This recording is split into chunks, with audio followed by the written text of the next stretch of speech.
লামিয়াকে গাড়িতে উঠতে বলে নিজে গিয়ে ড্রাইভিং সিটে বসে পড়ল। মেহরাব হন্তদন্ত হয়ে বলল, তুমি ওখানে বসলে কেন? আমি চালাচ্ছি। ভাইয়ের গম্ভীর গলা শুনে মেহরাব আর কিছু বলল না, চুপচাপ লামিয়ার পাশে গিয়ে বসে পড়ল। তবে লামিয়ার দিকে ফিরেও তাকালো না। আমি ওই বাড়ি যাবো ভাইয়া। কিন্তু মেহরাব ফ্ল্যাটে যেতে চাইছে। লামিয়া মেহরাবের দিকে একবার আর চোখে তাকিয়ে মিনমিনে গলায় বলল, আমার ওখানে একা একা থাকতে ভালো লাগে না, বাড়িতে নিয়ে চলুন না।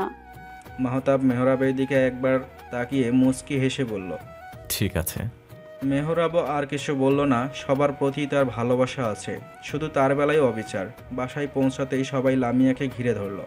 ময়না বেগম কতক্ষণ বকাঝকা করে আবার নিজেই জড়িয়ে ধরে বসে আছে। মধুও একপাশ থেকে জড়িয়ে ধরে আছে লামিয়াকে। সবার এত ভালোবাসা দেখে লামিয়ার চোখ আবার ভরে উঠল। কুলসুম বেগম এসে মাথায় হাত বুলিয়ে দিয়ে গেছে, এমন যেন আর কখনো না করে, তাও বুঝিয়ে বলেছে।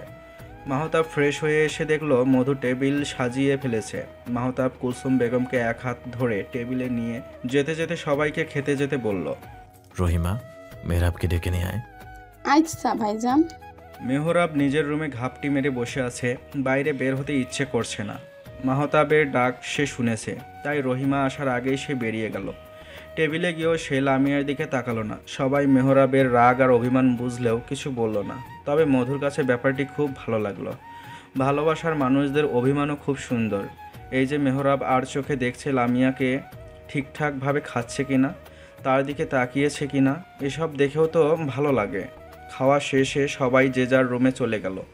মাহতাব এখন অফিসে যাবে। আজ ঝামেলায় অনেকটা দেরি হয়ে গেল। ঘড়ির কাঁটায় এখন প্রায় 12টা বাজতে চলল। মাহতাবকে রেডি হতে দেখে মধু ধীর গলায় বলল, আপনি কি এখন অফিসে যাচ্ছেন? হুম। কাল রাতে তো ঘুমোতে পারেননি, এখন একটু ঘুমিয়ে নিয়ে বিকেলে গেলে হয় না? মাহতাবের হাত থেমে গেল। টাই বাঁধা রেখে সে মধুর দিকে তাকিয়ে শান্ত গলায় বলল, হয়। তাহলে রেস্ট নিন। আচ্ছা। তাহলে আমি যাই, আপনি ঘুমান। না। না মানে? মাহতাব মধুর সামনে এসে দাঁড়ালো, পকেটে হাত গুজে মধুর দ্বিধান্বিত মুখের দিকে তাকিয়ে শান্ত গলায় বলল, নাক ডাকা না শুনলে ঘুম আসে না। মধুর মুখটা কালো হয়ে গেল। অসহায় চোখে মাহতাবের দিকে তাকালো সে। তুমিও আমার সাথে এখন ঘুমাবে, এসো। ঘুম আসছে না আমার। তোমার চোখ লাল হয়ে আছে, তুমিও কাল থেকে ঠিক করে ঘুমাওনি। মধু আর কিছু বলল না। এভাবে দিনের বেলায় ঘুমিয়ে থাকলে মানুষ কি বলবে? সবাই খারাপ ভাববে হয়তো। তার সত্যিই খুব ঘুম আসছে। কেউ কিছু বলবে না, চুপচাপ শুয়ে পড়ো, আমি চেঞ্জ করে আসছি। হুম। মাহতাব চেঞ্জ করে এসে দেখে মধু আগের মতোই দাঁড়িয়ে আছে। ঘুমাওনি কেন? হ্যাঁ হ্যাঁ, ঘুমোচ্ছি। মধু কাচুমাচু করে গিয়ে একপাশে শুয়ে পড়ল। মাহতাব জানলার পর্দাগুলো টেনে নিজেও মধুর গা ঘেঁষে শুয়ে পড়ল। একটু ঘুমিয়ে নেওয়া দরকার। দূরে কেন, আমার কাছে এসে ঘুমাও। মধুর মুখটা শুকিয়ে গেল। মাহতাবের কাছাকাছি শুতে তার ভয় করে, যদি হাত পা লেগে যায়। এমনিতেই তার নাক ডাকার জন্য বেচারা ঘুমাতে পারে না। আমি শক্ত করে জড়িয়ে রাখবো তোমায়, হাত পা ছুটতে পারবে না, এসো। মধু বোকা বনে গেল। তার মনের কথা বুঝলো কি করে? সে কি জোরে জোরে বলে ফেলেছে? মধুকে ভাবতে দেখে মাহতাব তাকে কাছে টেনে নিল। নিজের বুকের সাথে তার মাথাটা চেপে ধরে মন্থর গলায় বলল, এবার ঘুমাও। বুড়ো বলে আমাকে বেরসিক ভাবার তো কারণ নাই, তোমার বর যথেষ্ট রোম্যান্টিক, দেখবে। মধু দ্রুত মাথা নাড়িয়ে না বলার চেষ্টা করলো, কিন্তু মাহতাবের বুকে সে আটকে থাকায় বলতে পারল না। মাহতাব মধুকে কিছু বলার সুযোগ না দিয়েই মধুর কপালে সময় নিয়ে চুমু খেয়ে ধীর গলায় বলল, ভালোবাসা নাম্বার 32। দেখেছো তোমার বর কত রোম্যান্টিক। আজ 2 দিন হলো লামিয়া মেহরাবের রাগ ভাঙানোর চেষ্টা করছে, কিন্তু ফলাফল শূন্য। মেহরাব তার দিকে ফিরেও তাকাচ্ছে না। লামিয়ার কষ্ট হলেও সে সয়ে নিচ্ছে। দোষ তার হয়েছে। মেহরাবের সাথে সরাসরি কথা বললে আজ এই সমস্যা হতো না। আজও সকালে মেহরাব হসপিটালে যাওয়ার সময় তাকে বলে যায়নি। গত 2 দিনে মেহরাব তার সাথে একটা কথাও বলেনি। রাতে বারান্দায় শুয়েছে। লামিয়া হাজার অনুরোধ করেও তাকে রুমে আনতে পারেনি। তাই আজ ঠিক করেছে আজ থেকে সে নিজেই বারান্দায় থাকবে। লোকটা সারাদিন পরিশ্রম করে এসে বারান্দায় শোয়, তা তার একদম ভালো লাগে না। তাই আগের ভাগেই বারান্দা দখল করে রেখেছে সে। অবহেলা যা করার বিছানায় শুয়ে বসে করুক, সে না হয় বারান্দায় মশার কামড় খেয়ে প্রায় চিত্ত করবে। মেহরাব বাসায় আসতে আসতে 9টা বেজে গেছে। ড্রয়িং রুমে সবাই আড্ডা দিলেও লামিয়াকে না দেখে তার কপাল কুঁচকে গেল। আবার কোথায় গিয়ে ঘাপটি মেরে বসে রয়েছে কে জানে। এই মেয়ে বাড়ি ছাড়া মানে তার চরিত্রের রফা দফা। ভাবি, লামিয়া কোথায়? মেহরাব বলতে দেরি হলেও ময়না বেগমের খপ করে ধরতে দেরি হয়নি। সে চায়ের কাপ নাড়তে নাড়তে হতাশ হওয়ার ভান করে বলল, আমরাও আছি ভাই, আমাদের খবরাখবরও একটু জানতে চা। বউ তো তোর একার নেই, সব বিবাহিত ছেলেদেরই বউ থাকে, তারা এসেভাবে বউয়ের খোঁজ করে না। আমি করি আপা, একটা মাত্র বউ আমার, খোঁজ খবর না রাখলে আমাদের কাছে থাকবে কেন? আর তোমাদের আদরের বউ বাড়ির ছেলে তো তোমরা সবাই সেই গাড়ি মটকাতে আসবে আমার, তাই না? তাই একটু খোঁজ খবর রাখতে হয়। মেহরাব আর কিছু বলতে না দিয়ে হন হন করে নিজের রুমে চলে গেল।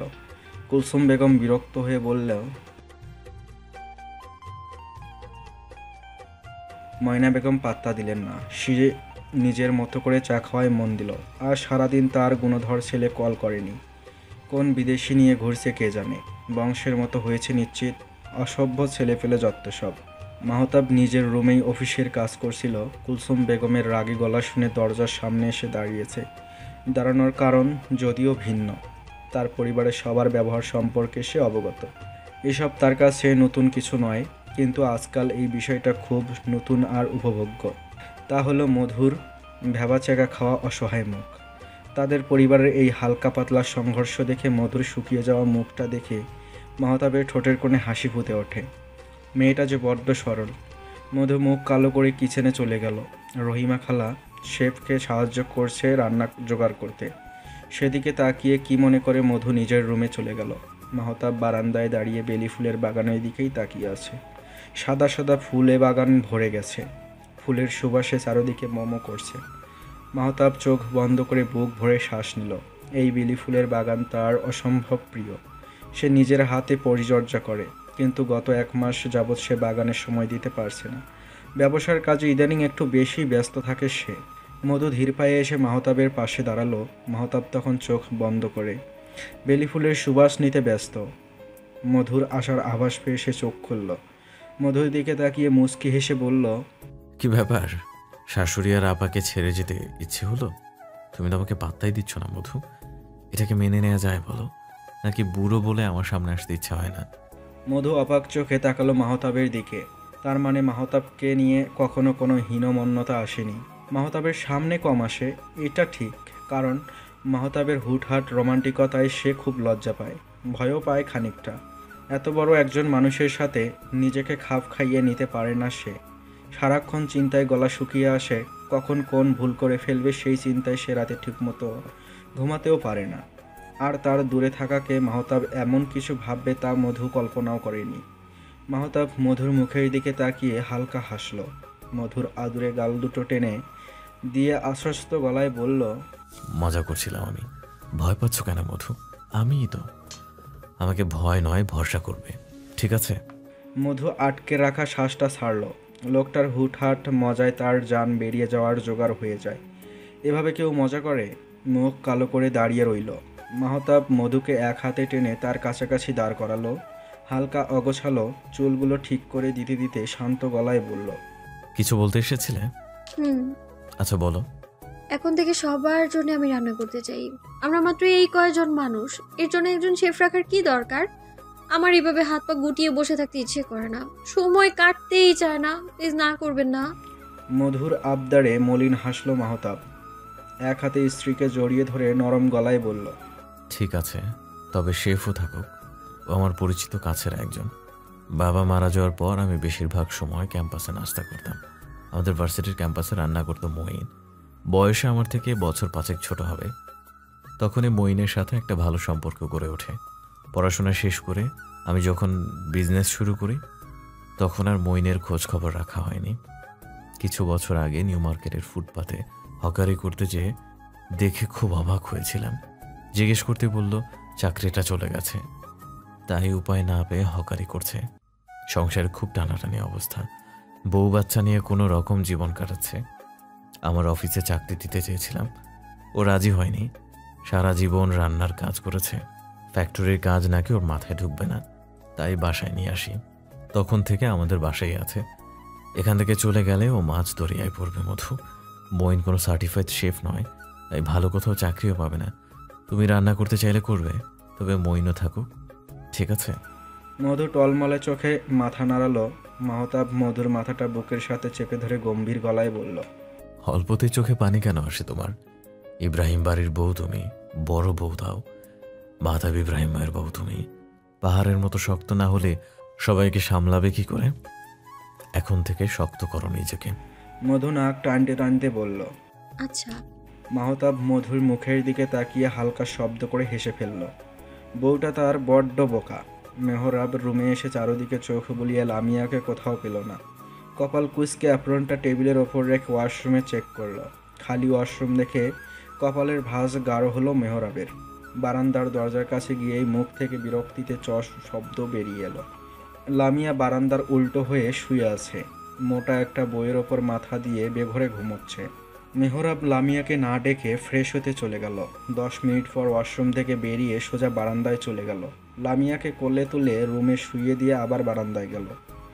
সমরেশ মজুমদার বিখ্যাত উপন্যাস 7 কাহন ফ্লোর থেকে হাতে নিয়ে দীর্ঘশ্বাস ছাড়ল।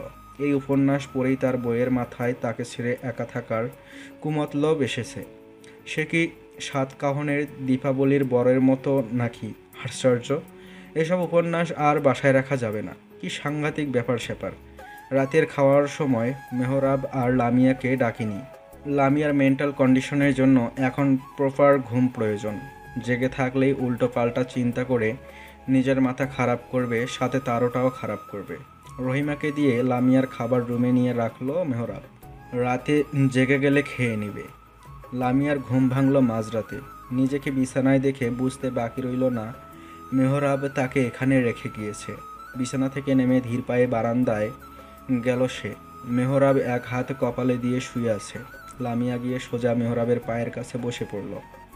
মেহরাব হুড়মুড় করে উঠে বসে লামিয়ার 2 হাত চেপে ধরে হতবম্ব গলায় বলল, এসব কি করছো তুমি? পায়ে হাত দিচ্ছ কেন? আমাকে ক্ষমা করে দাও। আমি আর কখনো এমন ভুল করব না। প্লিজ এবারের মতো মাফ করে দাও।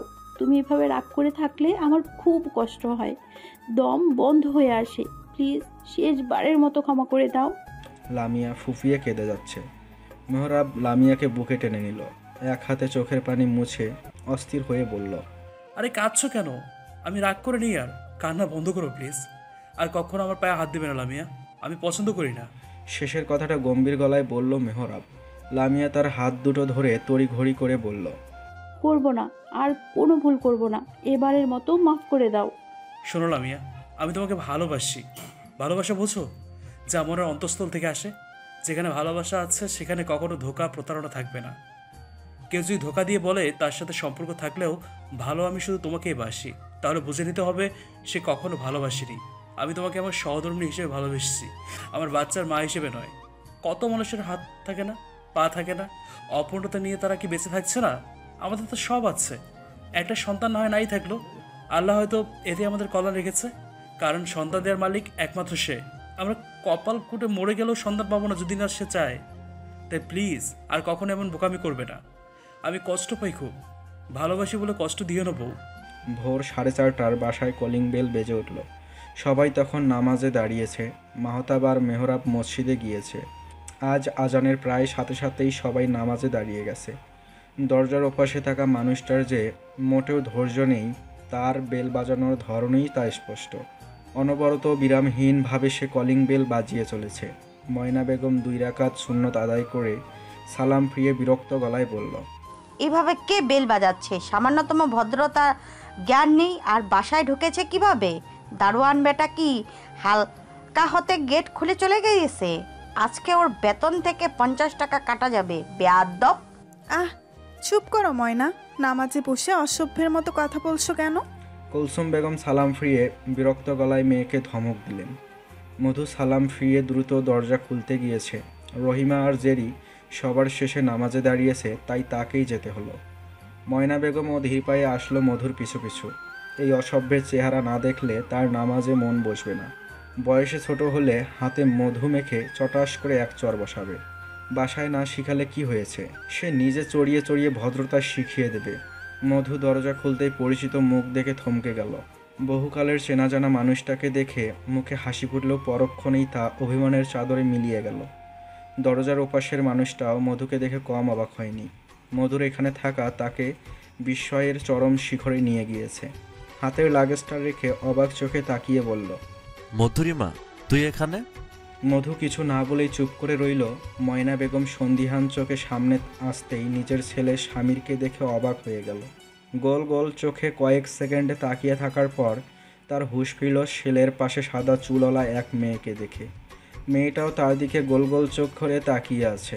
ময়না বেগম আতঙ্কে এক হাত বুকে আর এক হাত পায়ে দিলেন। সে নিশ্চিত তার বেঈমান ছেলে এই বিদেশি পাটখড়িকে বিয়ে করে নিয়ে এসেছে। পায়ের স্লিপার খুলে সোজা ছেলের গায়ে ছুঁড়ে মারলেন। হঠাৎ অতর্কিত হামলায় স্বামীর বোকা হয়ে গেল। স্যান্ডেল সোজা তার নাকে এসে লেগেছে। সামনে তাকিয়ে মাকে দেখে কিছু বলতে যাবে, তার আগে দ্বিতীয় পায়ের স্যান্ডেলটিও ছুঁড়ে মেরেছে ময়না বেগম। এবার তার সোজা পাটের আঁশের মতো চুল বিশিষ্ট মেয়েটির গায়ে লাগছে। মধু এক হাতে মুখ চেপে দাঁড়িয়ে আছে। কি থেকে কি হয়ে গেছে কিছুই তার মাথায় ঢুকছে না। স্বামীর অবাক চোখে তাকালো ময়না বেগমের দিকে, যার নজর আপাতত মধুর পায়ের স্যান্ডেলের দিকে। ওগুলোও মারবে নাকি? আম্মু, এসব কি করছো? কোথায় ছেলেকে জড়িয়ে ধরবে তা না করে জুতো মারছো কেন? ময়না বেগম গুনগুন করে কাঁদতে লাগলো। ড্রয়িং রুমের এই ভয়ঙ্কর অবস্থা নামাজের রুমে এখনও পৌঁছায়নি। মধু অসহায় মুখ করে দাঁড়িয়ে আছে।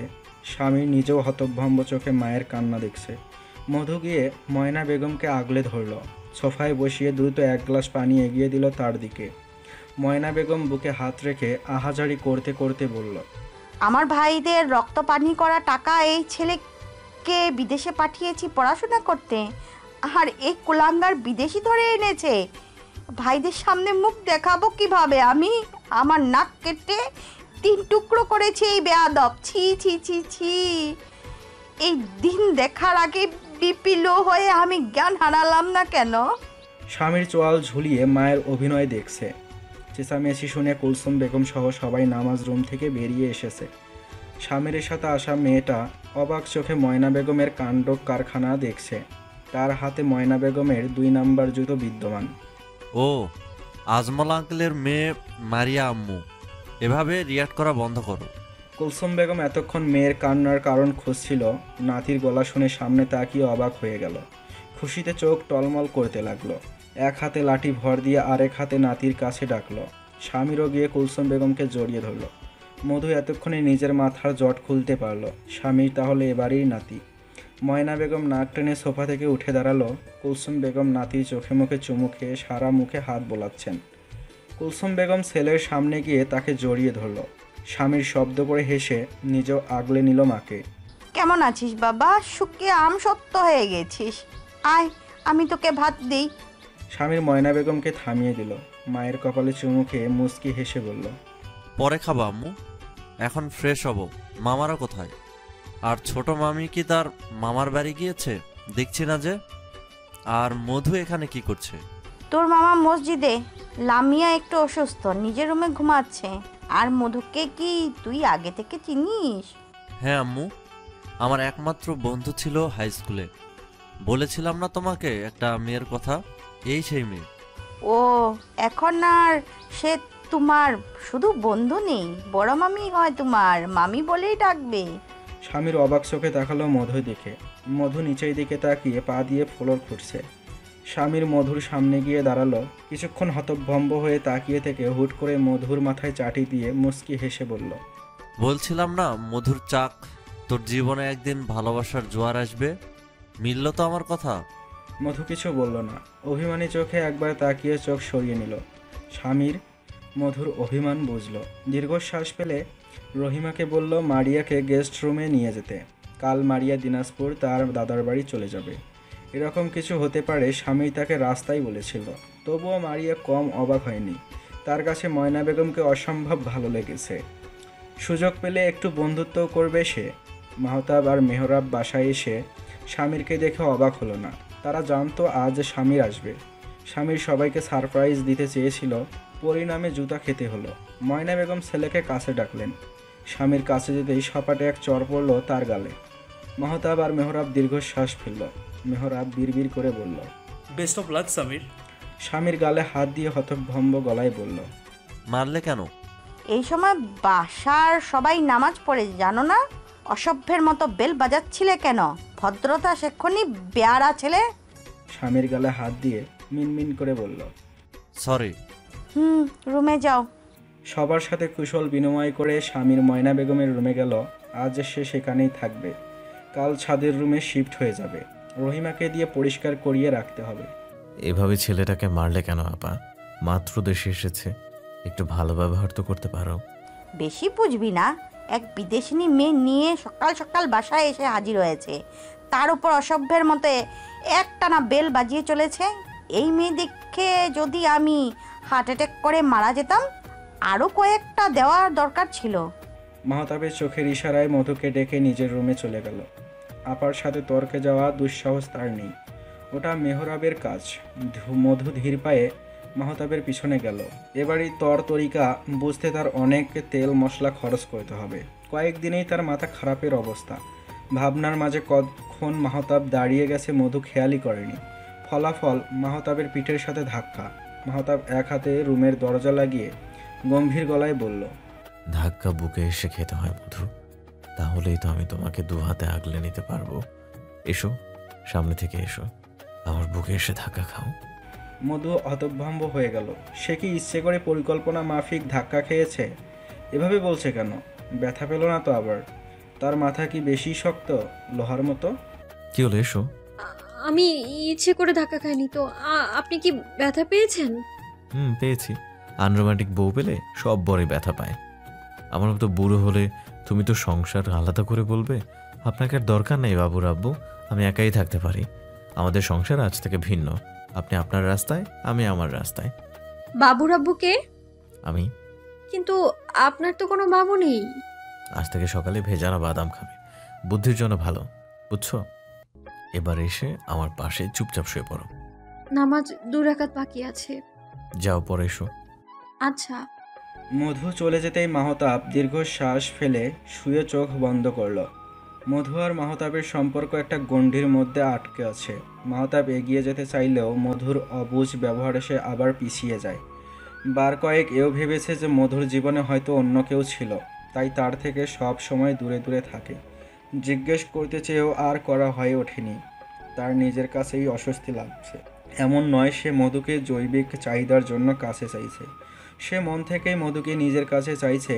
তার চাওয়ার পরিধি বেশি নয়। বেশ, মধু তার সাথে সহজ হয়ে কথা বলবে, তার কাঁধে মাথা রেখে কিছুটা সময় নিজেকে নিয়ে গল্প করবে। তার একান্ত ব্যক্তিগত গল্প, যা সে আজ পর্যন্ত কারোর সাথেই করেনি। তাকে ভরসা করতে শিখে যাবে। এর চেয়ে বেশি আর কিছু চাই না মাহতাবের। শারীরিক চাহিদা ভালোবাসার একটা অংশ। ভালোবাসা একটি মানুষের আত্মার সাথে হয়। কেউ যদি একটা মানুষের শুধু একটি বিষয়বস্তুকে ভালোবাসে, তাহলে সেটা কখনো ভালোবাসা হতে পারে না। ভালোবাসলে ভালো খারাপ দুটো মিলিয়ে ভালোবাসতে হবে। তার সুস্থতাকে ভালোবাসতে হবে, তার অসুস্থতাকেও ভালোবাসতে হবে। তার হাসি ভালোবাসলে তার রাগ কান্নাকেও ভালোবাসতে শিখতে হবে। তার প্রতিটি সেকেন্ডকে ভালোবাসতে পারলেই তা হবে সত্যিকারের ভালোবাসা। তার চকচকে নিখুঁত সৌন্দর্য ভালোবাসলে তার মেয়ের জন্য খসখসে চামড়ার শরীরটাকেও ভালোবাসতে হবে। শুধু শারীরিক চাহিদা ভালোবাসা নয়, শারীরিক চাহিদা ভালোবাসারই একটি অংশ। সারাদিন সূর্য তার অশেষ তেজে পৃথিবী ঝলসে দিলেও রাত্রে চন্দ্রিমা তার কোমল জ্যোৎস্নায় পৃথিবীর গায়ে স্নেহের পরশ বুলিয়ে যায়। সারাদিনের দৌড়ঝাঁপে আজ মাহতাব অনেকটাই ক্লান্ত হয়ে পড়েছে। তার ওপর আসার পর থেকে মধুর দর্শন পাওয়া যায়নি একবারের জন্য। মাহতাব নিজ থেকে ডাকেনি তাকে, দেখা যাক কতক্ষণ দূরে থাকতে পারে। পুরনো বন্ধুর সাথে মান অভিমান পালা মেটাতে অনেক দিন সময় পার হয়ে গিয়েছে। স্বামীর এত সহজে মানতে পারেনি মধুকে, এর জন্য অনেক কাঠখড় পোড়াতে হয়েছে তাকে। মিনিট দুয়েক কান্নার অভিনয় করে কানে ধরে ওঠবোস করে তবেই মানিয়েছে মধুকে। বোকা মধু আবেগে গাল ভিজিয়েছে অনেকক্ষণ, খুশিতে 2 বার কফি করেও খাইয়েছে। মামা এসেছে অনেকক্ষণ। যাচ্ছিস না কেন? আমি গিয়ে কি করব? গলা ধরে বসে থাকবি, গাধি। ছি, এগুলো কি ধরনের কথা? শোন মধুর চাক, মামা একজন প্রাপ্তবয়স্ক পুরুষ মানুষ। তুই নিজেও কচি খুকি নোস। স্বামী স্ত্রীর সম্পর্ক নিয়ে অবশ্যই ধারণা আছে তোর, তাহলে এমন করছিস কেন? মধু চুপ করে রইল।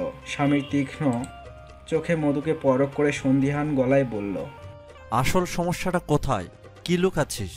কিছু না, তুই থাক, আমি রুমে যাচ্ছি। স্বামীরকে কিছু বলার সুযোগ না দিয়েই মধু দ্রুত পায়ে বেরিয়ে গেল। স্বামীর জহুরি চোখে পরখ করলো সবটা। এই মেয়েটার সাথে সে 8 বছর পড়াশোনা করেছে। ক্লাস 3 থেকে এসএসসি পর্যন্ত তারা একই স্কুলে ছিল। খুব চুপচাপ থাকা মেয়েটি হুট করেই কিভাবে যেন তার বন্ধু হয়ে গেল। মাঝে মাঝে হাতে মুখে মারের দাগ দেখে চোখ ভরে উঠল তার। এরকম কোমল একটি মেয়ের গায়ে কেউ কিভাবে হাত তুলতে পারে মাথায় আসতো না। স্বামীর অনেক চেষ্টা করেও মধুর মুখ থেকে কিছুই বের করতে পারেনি। একসময় সে চেষ্টা করাই ছেড়ে দিয়েছে। বারবার একই প্রশ্ন করে কাউকে অস্বস্তিতে ফেলার কোনো মানে নেই। তবে আজকের ব্যাপারটা স্বামীর কাছে ভালো ঠেকল না। কিছু তো একটা ব্যাপার অবশ্যই আছে। দেশে আছে কিছুদিন, দেখা যাক কি হয়। মধু নিজের রুমে এসে হাঁপ ছেড়ে বাঁচল, না হলে স্বামীরের প্রশ্নের বান চলতেই থাকতো। স্বামীরের প্রশ্নের উত্তর তার কাছে থাকলে সে বলতে পারবে না। সেসব মনে করা মানে পুরনো ঘা ঘুচিয়ে তাজা করা। কপালে জমে থাকা ঘামটুকু মুছে মধু চারদিকে চোখ বুলালো। শূন্য ঘর দেখে কপাল কুঁচকে গেল তার। ধীর পায়ে এগিয়ে গেল বারান্দার দিকে। মাহতাব বারান্দার রেলিংয়ে পিঠ ঠেকিয়ে তার দিকেই তাকিয়ে মধু হালকা হাসার চেষ্টা করলো। মাহতাব সেদিকে পাত্তা না দিয়ে একমনে মধুর দিকেই তাকিয়ে আছে। তার দু চোখ মধুতে বিচরণ করছে। মধুর জোরপূর্বক আনা হাসিটাও মিলিয়ে গেল। অস্বস্তিতে গাঢ় হয়ে দাঁড়িয়ে রইল। মাহতাব মধুর অস্বস্তিকে পাত্তা দিল না। সে চোখ বুলিয়ে মন্থর গলায় বলল, এদিকে আসো।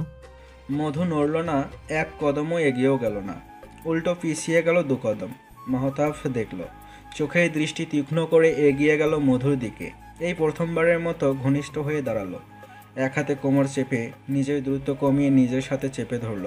ঠক ঠক করে কাঁপতে থাকা মধুর সম্পূর্ণ শরীর নিজের বাহুতে মিশিয়ে নিল। তার শক্ত বুকে মধুর মাথাটা আঁকড়ে ধরে শান্ত গলায় বলল, এদিকে আসার মানে হচ্ছে আমার কাছে এসো, ঠিক এতটা কাছে, বুঝছো? মধুর শরীরের কাঁপন থেমে গিয়েছে। সমস্ত ভর মাহতাবের ওপর ছেড়ে দিতেই মাহতাবের কপালে ভাঁজ পড়ল। বুক থেকে আলগা করে সামনে আনতেই মধুর নিস্তেজ মুখটা দেখে বুক কেঁপে উঠল তার। অস্থির হয়ে মধুকে কোলে তুলে বিছানায় শুইয়ে দিল। চুল টানতে টানতে পায়চারি করতে করতে ভাবলো সবাইকে ডাকবে কিনা। কি ভাববে কে জানে। গ্লাস থেকে পানি নিয়ে কয়েকবার চোখে মুখে ছিটিয়ে দিয়েও কাজ হলো না। দ্রুত ফোন নিয়ে মেহরাবকে কল করলো সে। মেহরাব তখন মাত্র হসপিটাল থেকে ফিরেছে। ভাইয়ের কল পেয়ে দ্রুত পায়ে তার রুমে গেল।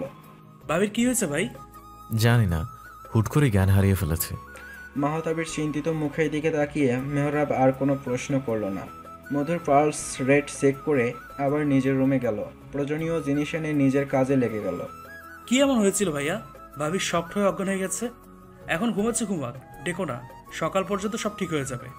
মাহতাব ভাইয়ের প্রশ্নের কোনো উত্তর দিল না। সে কিভাবে বলবে তার বউকে একটু জড়িয়ে ধরেছে বলে তার বউ জ্ঞান হারিয়েছে? মেহরাব নিজেও আর কোনো প্রশ্ন করল না, চুপচাপ নিজের রুমে চলে গেল। মাহতাব এসে মধুর পাশে বসলো। কপালে ভাঁজ ফেলে কোমরের শাড়ি সরিয়ে দিতেই তার চোখ মুখ শক্ত হয়ে গেল। মধুর ক্লান্ত বিধ্বস্ত মুখের দিকে চোয়াল শক্ত করে তাকিয়ে রইল। দরজা বন্ধ করে এসে নিজের কাজ শেষ করে গাড়ির চাবি নিতে তৎক্ষণাৎ বাসা থেকে বেরিয়ে গেল সে। যাওয়ার আগে নিজের রুম লক করতে ভুলল না সে। রাতে খাবার টেবিলে মাহতাবকে না দেখে ময়না বেগম চোখ কপালে উঠালো। স্বামী নিজে গেল মাহতাবকে ডাকতে। দরজা লক দেখে ময়না বেগমকে এসে বলতেই ময়না বেগম হাহুতাশ করে বলল, দেখেছো আম্মা, এসে বউকে নিয়ে দরজার খিল দিয়েছে। ছি ছি ছি, বুড়ো বয়সে ভীমরতি, লজ্জা শরমের মাথা খেয়েছে বেয়াদবটা। কুলসুম বেগম বিরক্ত হয়ে মাহতাবের রুমের দরজার দিকে তাকালো। ছেলে তার কোনোদিনও এমন করেনি, আজ কি এমন হলো? লামিয়া স্বামীরের সাথে কথা বলছিল। ময়না বেগমের কথা হেসে উড়িয়ে দিলেও কুলসুম বেগমের দৃষ্টি তার কাছে ভালো লাগলো না। আগের দিনের মানুষ সে, চিন্তাভাবনা অনেকটা সেকালে রয়ে গেছে। কি হয়েছে? সবাই বসে আছো কেন? তোর বড় ভাই বাড়ি ভর্তি মানুষের সামনে বউ নিয়ে দরজায় খিল দিয়েছে, লজ্জায় আমার গলা দিয়ে খাবার নামছে না।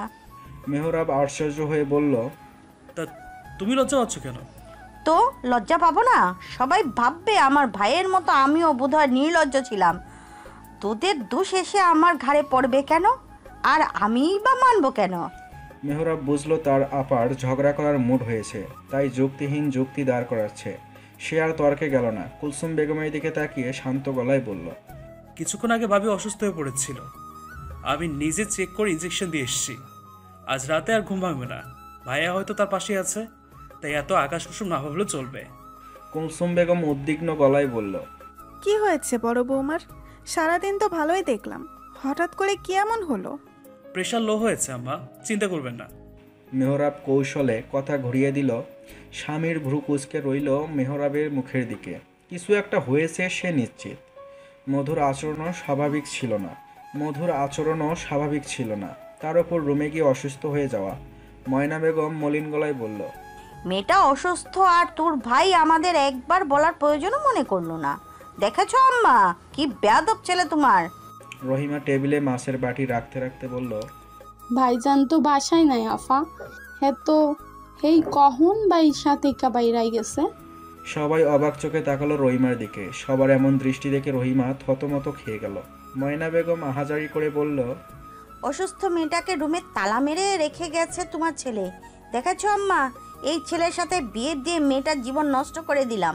তোমার ছেলে এতিম মেয়েটার উপর অত্যাচার করছে। ওর নামে আমি নারী নির্যাতনের মামলা দিব। মেহরাব, গাড়ি বের কর, আমি এক্ষুনি থানায় যাব। ময়না বেগম দুই লাফে উঠে হাত ধুতে চলে গেছে। স্বামীর অসহায় চোখে মেহরাবের দিকে তাকিয়ে মিনমিনে গলায় বলল, আমি বিয়ে করব না মামা। খবরদার আমাকে কোনো দিন বিয়ের কথা বলবে না। আচ্ছা। কাল মাকে নিয়ে হসপিটাল যাব, তোমার ফ্রেন্ডকে বলে রেখো। হুম। আমাকে রুমে দিয়ে এসো মেহরাব। রহিমাকে বলো আমার খাবার রুমে দিয়ে আসতে। আসুন আম্মা। মেহরাব কুলসুম বেগমকে তার রুমে নিয়ে গেল। লামিয়া গালে হাত দিয়ে হতাশ গলায় বলল, আপা কখন কার দলে যায় কিছুই বুঝি না। সবার দলে গেলেও আম্মু কখনো মামাদের দলে যায় না মামি। লামিয়া হেসে ফেলল। আজ মেহরাবের খবর করে ছাড়বে ময়না বেগম। থানায় না নিয়ে গেলে কয়েক ঘা লাগিয়েও দিতে পারে। মাহতাব জয়নাল ব্যাপারীর সামনে সোজা হয়ে বসে আছে, শান্ত চোখে তার হাজার ক্রোধ। জয়নাল ব্যাপারীর পাশেই তার দুই ছেলে দাঁড়িয়ে। তারা কপাল কুঁচকে মাহতাবের দিকেই তাকিয়ে আছে। হঠাৎ এত রাতে মাহতাবের আগমন আর এমন শান্ত ভয়ঙ্কর দৃষ্টির মানে কিছুই তাদের মাথায় ঢুকছে না। জয়নাল ব্যাপারীর বড় ছেলে জাবির আজ বাড়িতেই আছে। তারা তিন ভাই জয়নাল ব্যাপারীর প্রথম স্ত্রী মরিয়মের সন্তান। মরিয়ম বিবি বেঁচে থাকতেই জয়নাল ব্যাপারী আলেয়াকে বিয়ে করেন। স্বামীর এই বেইমানি মেনে নিতে পারেননি তিনি, তাই এক কাপড়ে সংসার ছেড়েছেন। জাবির বেশিরভাগ সময় তার সাথেই থাকে। বাবার প্রতি তেমন একটা টান নেই তার, কিন্তু ছোট দুই ভাই একেবারে তার বাবার মতো হয়েছে। দয়া মায়াহীন নিষ্ঠুর প্রকৃতির। মধুরিমাকে সে ছোট বোনের মতো স্নেহ করত। যতদিন জাবির এই বাড়ি থাকতো মধু অনেকটা অস্বস্তিতে থাকতো। জয় আর স্বামীর তার ওপর হাত ওঠাতে পারতো না। অন্তত প্রতিদিনের মারধর থেকে বেঁচে যেত সে। জাবির চেয়েছিল মধুকে তার সাথে নিয়ে যেতে, কিন্তু তার মায়ের ঘরে সতীনের মেয়ের জায়গা হবে না। তাছাড়া মধুকে দেখলেই তার মায়ের পুরাতন ঘা তাজা হয়ে উঠবে, তাই সেও নিয়ে যায়নি। মাহতাব জয়নাল ব্যাপারী আর বাকি সবাইকে জেলে ঢুকালেও জাবির চুপ ছিল। মধু এ বাড়িতে বড় হয়েছে, আপনারা ওকে ছোট থেকে নিজেদের সাথে রেখেছেন। এই প্রশ্নটা আপনাদের কাছেই করছি, মধুর সাথে কে অসভ্যতা করেছে? এক কথায় উত্তর চাই আমার। বেশি কথা শোনার ধৈর্য আমার মধ্যে অবশিষ্ট নাই, তাই তাড়াতাড়ি উত্তর দিন। জয়নাল ব্যাপারী দরদর করে ঘেমে যাচ্ছেন। আলেয়া বেগম অবাক চোখে তাকিয়ে আছে। মাহতাবের কথার আগামাথা কিছুই বুঝতে পারছে না সে। মাহতাবের শান্ত চোখে ক্রোধের মাত্রা স্পষ্ট বোঝা যাচ্ছে। আলেয়া বেগম জয়নাল ব্যাপারীর দিকে তাকিয়ে সন্দিহান গলায় বলল, জামাই এসব কি বলছে জয়নাল? আর তুমি কেন চুপ করে আছো? মধুর সাথে এই বাড়িতে কেউ অসভ্যতা করেনি বলছো না কেন? ওই মুখপুরি এখানে থাকতেও শান্তি দেয়নি, এখন শ্বশুর বাড়ি গিয়েও শান্তি দিচ্ছে না। শেষের কথাগুলো বলে আলেয়া বেগম রাগে গজগজ করছে। জাবির এক দৃষ্টিতে তার বাবা ভাইয়ের দিকে তাকিয়ে আছে। মাহতাব হাত মুষ্টিবদ্ধ করে নিচের দিকে তাকিয়ে। তার ইচ্ছে করছে এখন এই সবকটাকে মাটিতে পুঁতে দিতে। আর আলেয়া বেগমের দিকে তাকাতে গা গোলাচ্ছে। এ কেমন মা? মারা কি এরকম হয়? মা কখনো এমন হতে পারে না। মায়েরা হয় মমতাময়ী, তারা শুধু হৃদয় উজাড় করে ভালোবাসতে জানে। এ মহিলা কারো মা হওয়ার যোগ্য না। মাহতাব নিজের ফোন থেকে মেহরাবকে SMS করে এখানে আসতে বলল। তার আবার একটাই সমস্যা, অতিরিক্ত রাগ উঠলে মুখ থেকে কথা বের হতে চায় না। যেমন এখন সে মূর্তিমান মানবের মতো জমে বসে আছে। সবার স্তব্ধতা দেখে মুখ খুলল জাবির। জয়নাল ব্যাপারীর দিকে তাকিয়ে শক্ত গলায় বলল, ভাইয়ার প্রশ্নের জবাব দাও বাবা। সে এত রাতে এখনও নিশ্চয়ই আমাদের সাথে মজা করতে আসেনি। নিশ্চয়ই এমন কিছু হয়েছে যে কারণে ওনাকে এত রাতে এখানে আসতে হয়েছে। তাই সময় নষ্ট না করে জবাব দাও। আমাদের সকাল অফিস আছে, তুমি আর তোমার ছেলের মতো বসে বসে খাই না। ছেলের কর্কশ গলায় দমে গেল জয়নাল ব্যাপারী। ভীতু চোখে তাকালো ছোট দুই ছেলের দিকে। জয় আর স্বামীর ভয়ে কাঁপছে। জাবিরকে তারা ভালো করেই চেনে, সত্যিটা জানতে পারলে মেরে হাত পা ভেঙে দিতে দুবার ভাববে না। আলেয়া বেগম বুঝলেন পরিস্থিতি হাতের বাইরে চলে যাচ্ছে। আগেরবার জেল থেকে আসার পর পাড়া প্রতিবেশী তাদের ওপর সিসি করেছে, এখনও কেউ খুব একটা মিশতে চায় না। গলির চায়ের দোকানে তাদের নিয়ে নিত্যদিনের বৈঠক বসে। এর মধ্যে আবার কিছু হলে এ পাড়ায় আর থাকা যাবে না, সবাই এক ঘরে করে দেবে তাদের। জয়নাল ব্যাপারী এবার গলা পরিষ্কার করে একটু গম্ভীর হওয়ার চেষ্টা করলেন। মাহতাবের দিকে তাকিয়ে না জানার ভান করে বললেন, আপনি কি বলছেন বুঝতে পারছি না। এখানে আমরা মধুর সাথে খারাপ ব্যবহার করেছি ঠিক, তবে তার সাথে অসভ্যতা করার কেউ নেই এ বাড়িতে। আমরা সবাই তার আপনজন, বাবা ভাই হই। এসব মুখে আনাও পাপ জামাই। জয়নাল ব্যাপারী ভোলা ভোলা চেহারা দেখে মাহতাবের মেজাজ খারাপ হলো। চোয়াল শক্ত করে তাকিয়ে রইল জয়নাল ব্যাপারীর মুখের দিকে। কয়েকটা শক্ত ঘুষি বসিয়ে চোয়াল ভেঙে দিতে পারলে মনটা একটু শান্ত হতো। জয়নাল ব্যাপারী থেকে চোখ সরিয়ে মাহতাব ঘড়ির দিকে তাকালো। এতক্ষণে মেহরাবের চলে আসার কথা। ছোট ভাই ডাক্তার হলেও হাড় ভাঙবার অভিজ্ঞতা তার কম নেই। স্কুল কলেজে এজন্য অনেকবার মাহতাবকে জরিমানা গুনতে হয়েছে। আজ ভাইয়ের এই গুপ্ত প্রতিভা কাজে লাগানোর সুযোগ হাতছাড়া করবে না মাহতাব। মেহরাবকে দিয়ে ভাঙাবে, আবার তাকে দিয়ে ব্যান্ডেজ করাবে। সে নিজে কিছু করবে না। শ্বশুরের গায়ে হাত তোলাটা ভালো দেখায় না। জাবির হতভম্ব চোখে বাপ ভাইদের দিকে তাকিয়ে, এই ছোট ভাই দুটো কিছুদিন আগেও তার থেকে চকলেটের বায়না ধরেছে। মনে হচ্ছে এই তো সেদিন সে তার বাবার কাঁধে চড়ে বাজারে গিয়েছে। তার চেনা জানা মানুষগুলো কিভাবে এত বদলে গেল। এটা কি তার নিজের পরিবার? জাবির আলেয়া বেগমের দিকে রক্তচক্ষু নিয়ে তাকালো। এই মহিলা তাদের পুরো পরিবারটাকে ধ্বংস করে দিয়েছে। জাবিরের মন চাইল নিজেই নিজের গালে গলা চেপে মরে যেতে। লজ্জায় চোখ তুলে মাহতাবের দিকে তাকাতে পারছে না সে। এ কেমন নিকৃষ্ট কাজ করেছে তা শোনার জন্য সাহস হচ্ছে না তার। ঘৃণায় পেট মুচড়ে উঠছে। বাহিরে গাড়ির শব্দ পেতেই মাহতাব নড়ে চড়ে বসল। ছোট ভাইয়ের কাছে এসব এক্সপ্লেইন করাও অস্বস্তিকর, তবে তার ভাই যথেষ্ট বুদ্ধিমান, কিছু খুলে বলতে হবে না নিশ্চিত। মেহরাব সাতের হাঁটা গোটাতে গোটাতে ঢুকলো। তার পিছনে স্বামী। মামার সাথে এক প্রকার জোর করেই এসেছে সে। ভেতরে ঢুকেই জয়কে দেখে মুখে হাসি ফুটে উঠল, যেন বহুদিনের পুরনো বন্ধুকে খুঁজে পেয়েছে সে। কেউ কিছু বোঝার আগেই দৌড়ে গিয়ে ঠিক নাক বরাবর কয়েকটা ঘা বসিয়ে দিল। মাহতাব সহ সবাই দাঁড়িয়ে গেছে। মেহরাব হাতা গোটাতে ভুলে ভাগিনার দিকে তাকিয়ে আছে। কি থেকে কি হলো কারোর মাথায় ঢুকছে না। জয়ের নাক ফেটে ফোয়ারার মতো রক্ত বেরোচ্ছে। জয়নাল ব্যাপারী আর্তনাদ করে ছেলেকে আগলে নিয়েছে। স্বামীর বিজয়ের হাসি হাসতে হাসতে বলল, কলেজে থাকতে এই ছেলেই আমার নাক ফাটিয়ে দিয়েছিল মামা। মায়ের খেয়ে বাসায় যাওয়ার অপরাধে মাও আমাকে জুতো দিয়ে মেরেছে। আজ শোধবোধ করে দিলাম, ডোন্ট মাইন্ড প্লিজ। মাহতাব আবার চুপচাপ নিজের জায়গায় বসে পড়ল।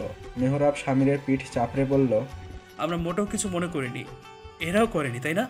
জাবির বিষাদ মুখে নিয়ে নিজের রুমে গিয়ে দরজা বন্ধ করে দিল। নিজের পরিবারের সাথে এখন যা হবে তা সে সামনে বসে সহ্য করতে পারবে না।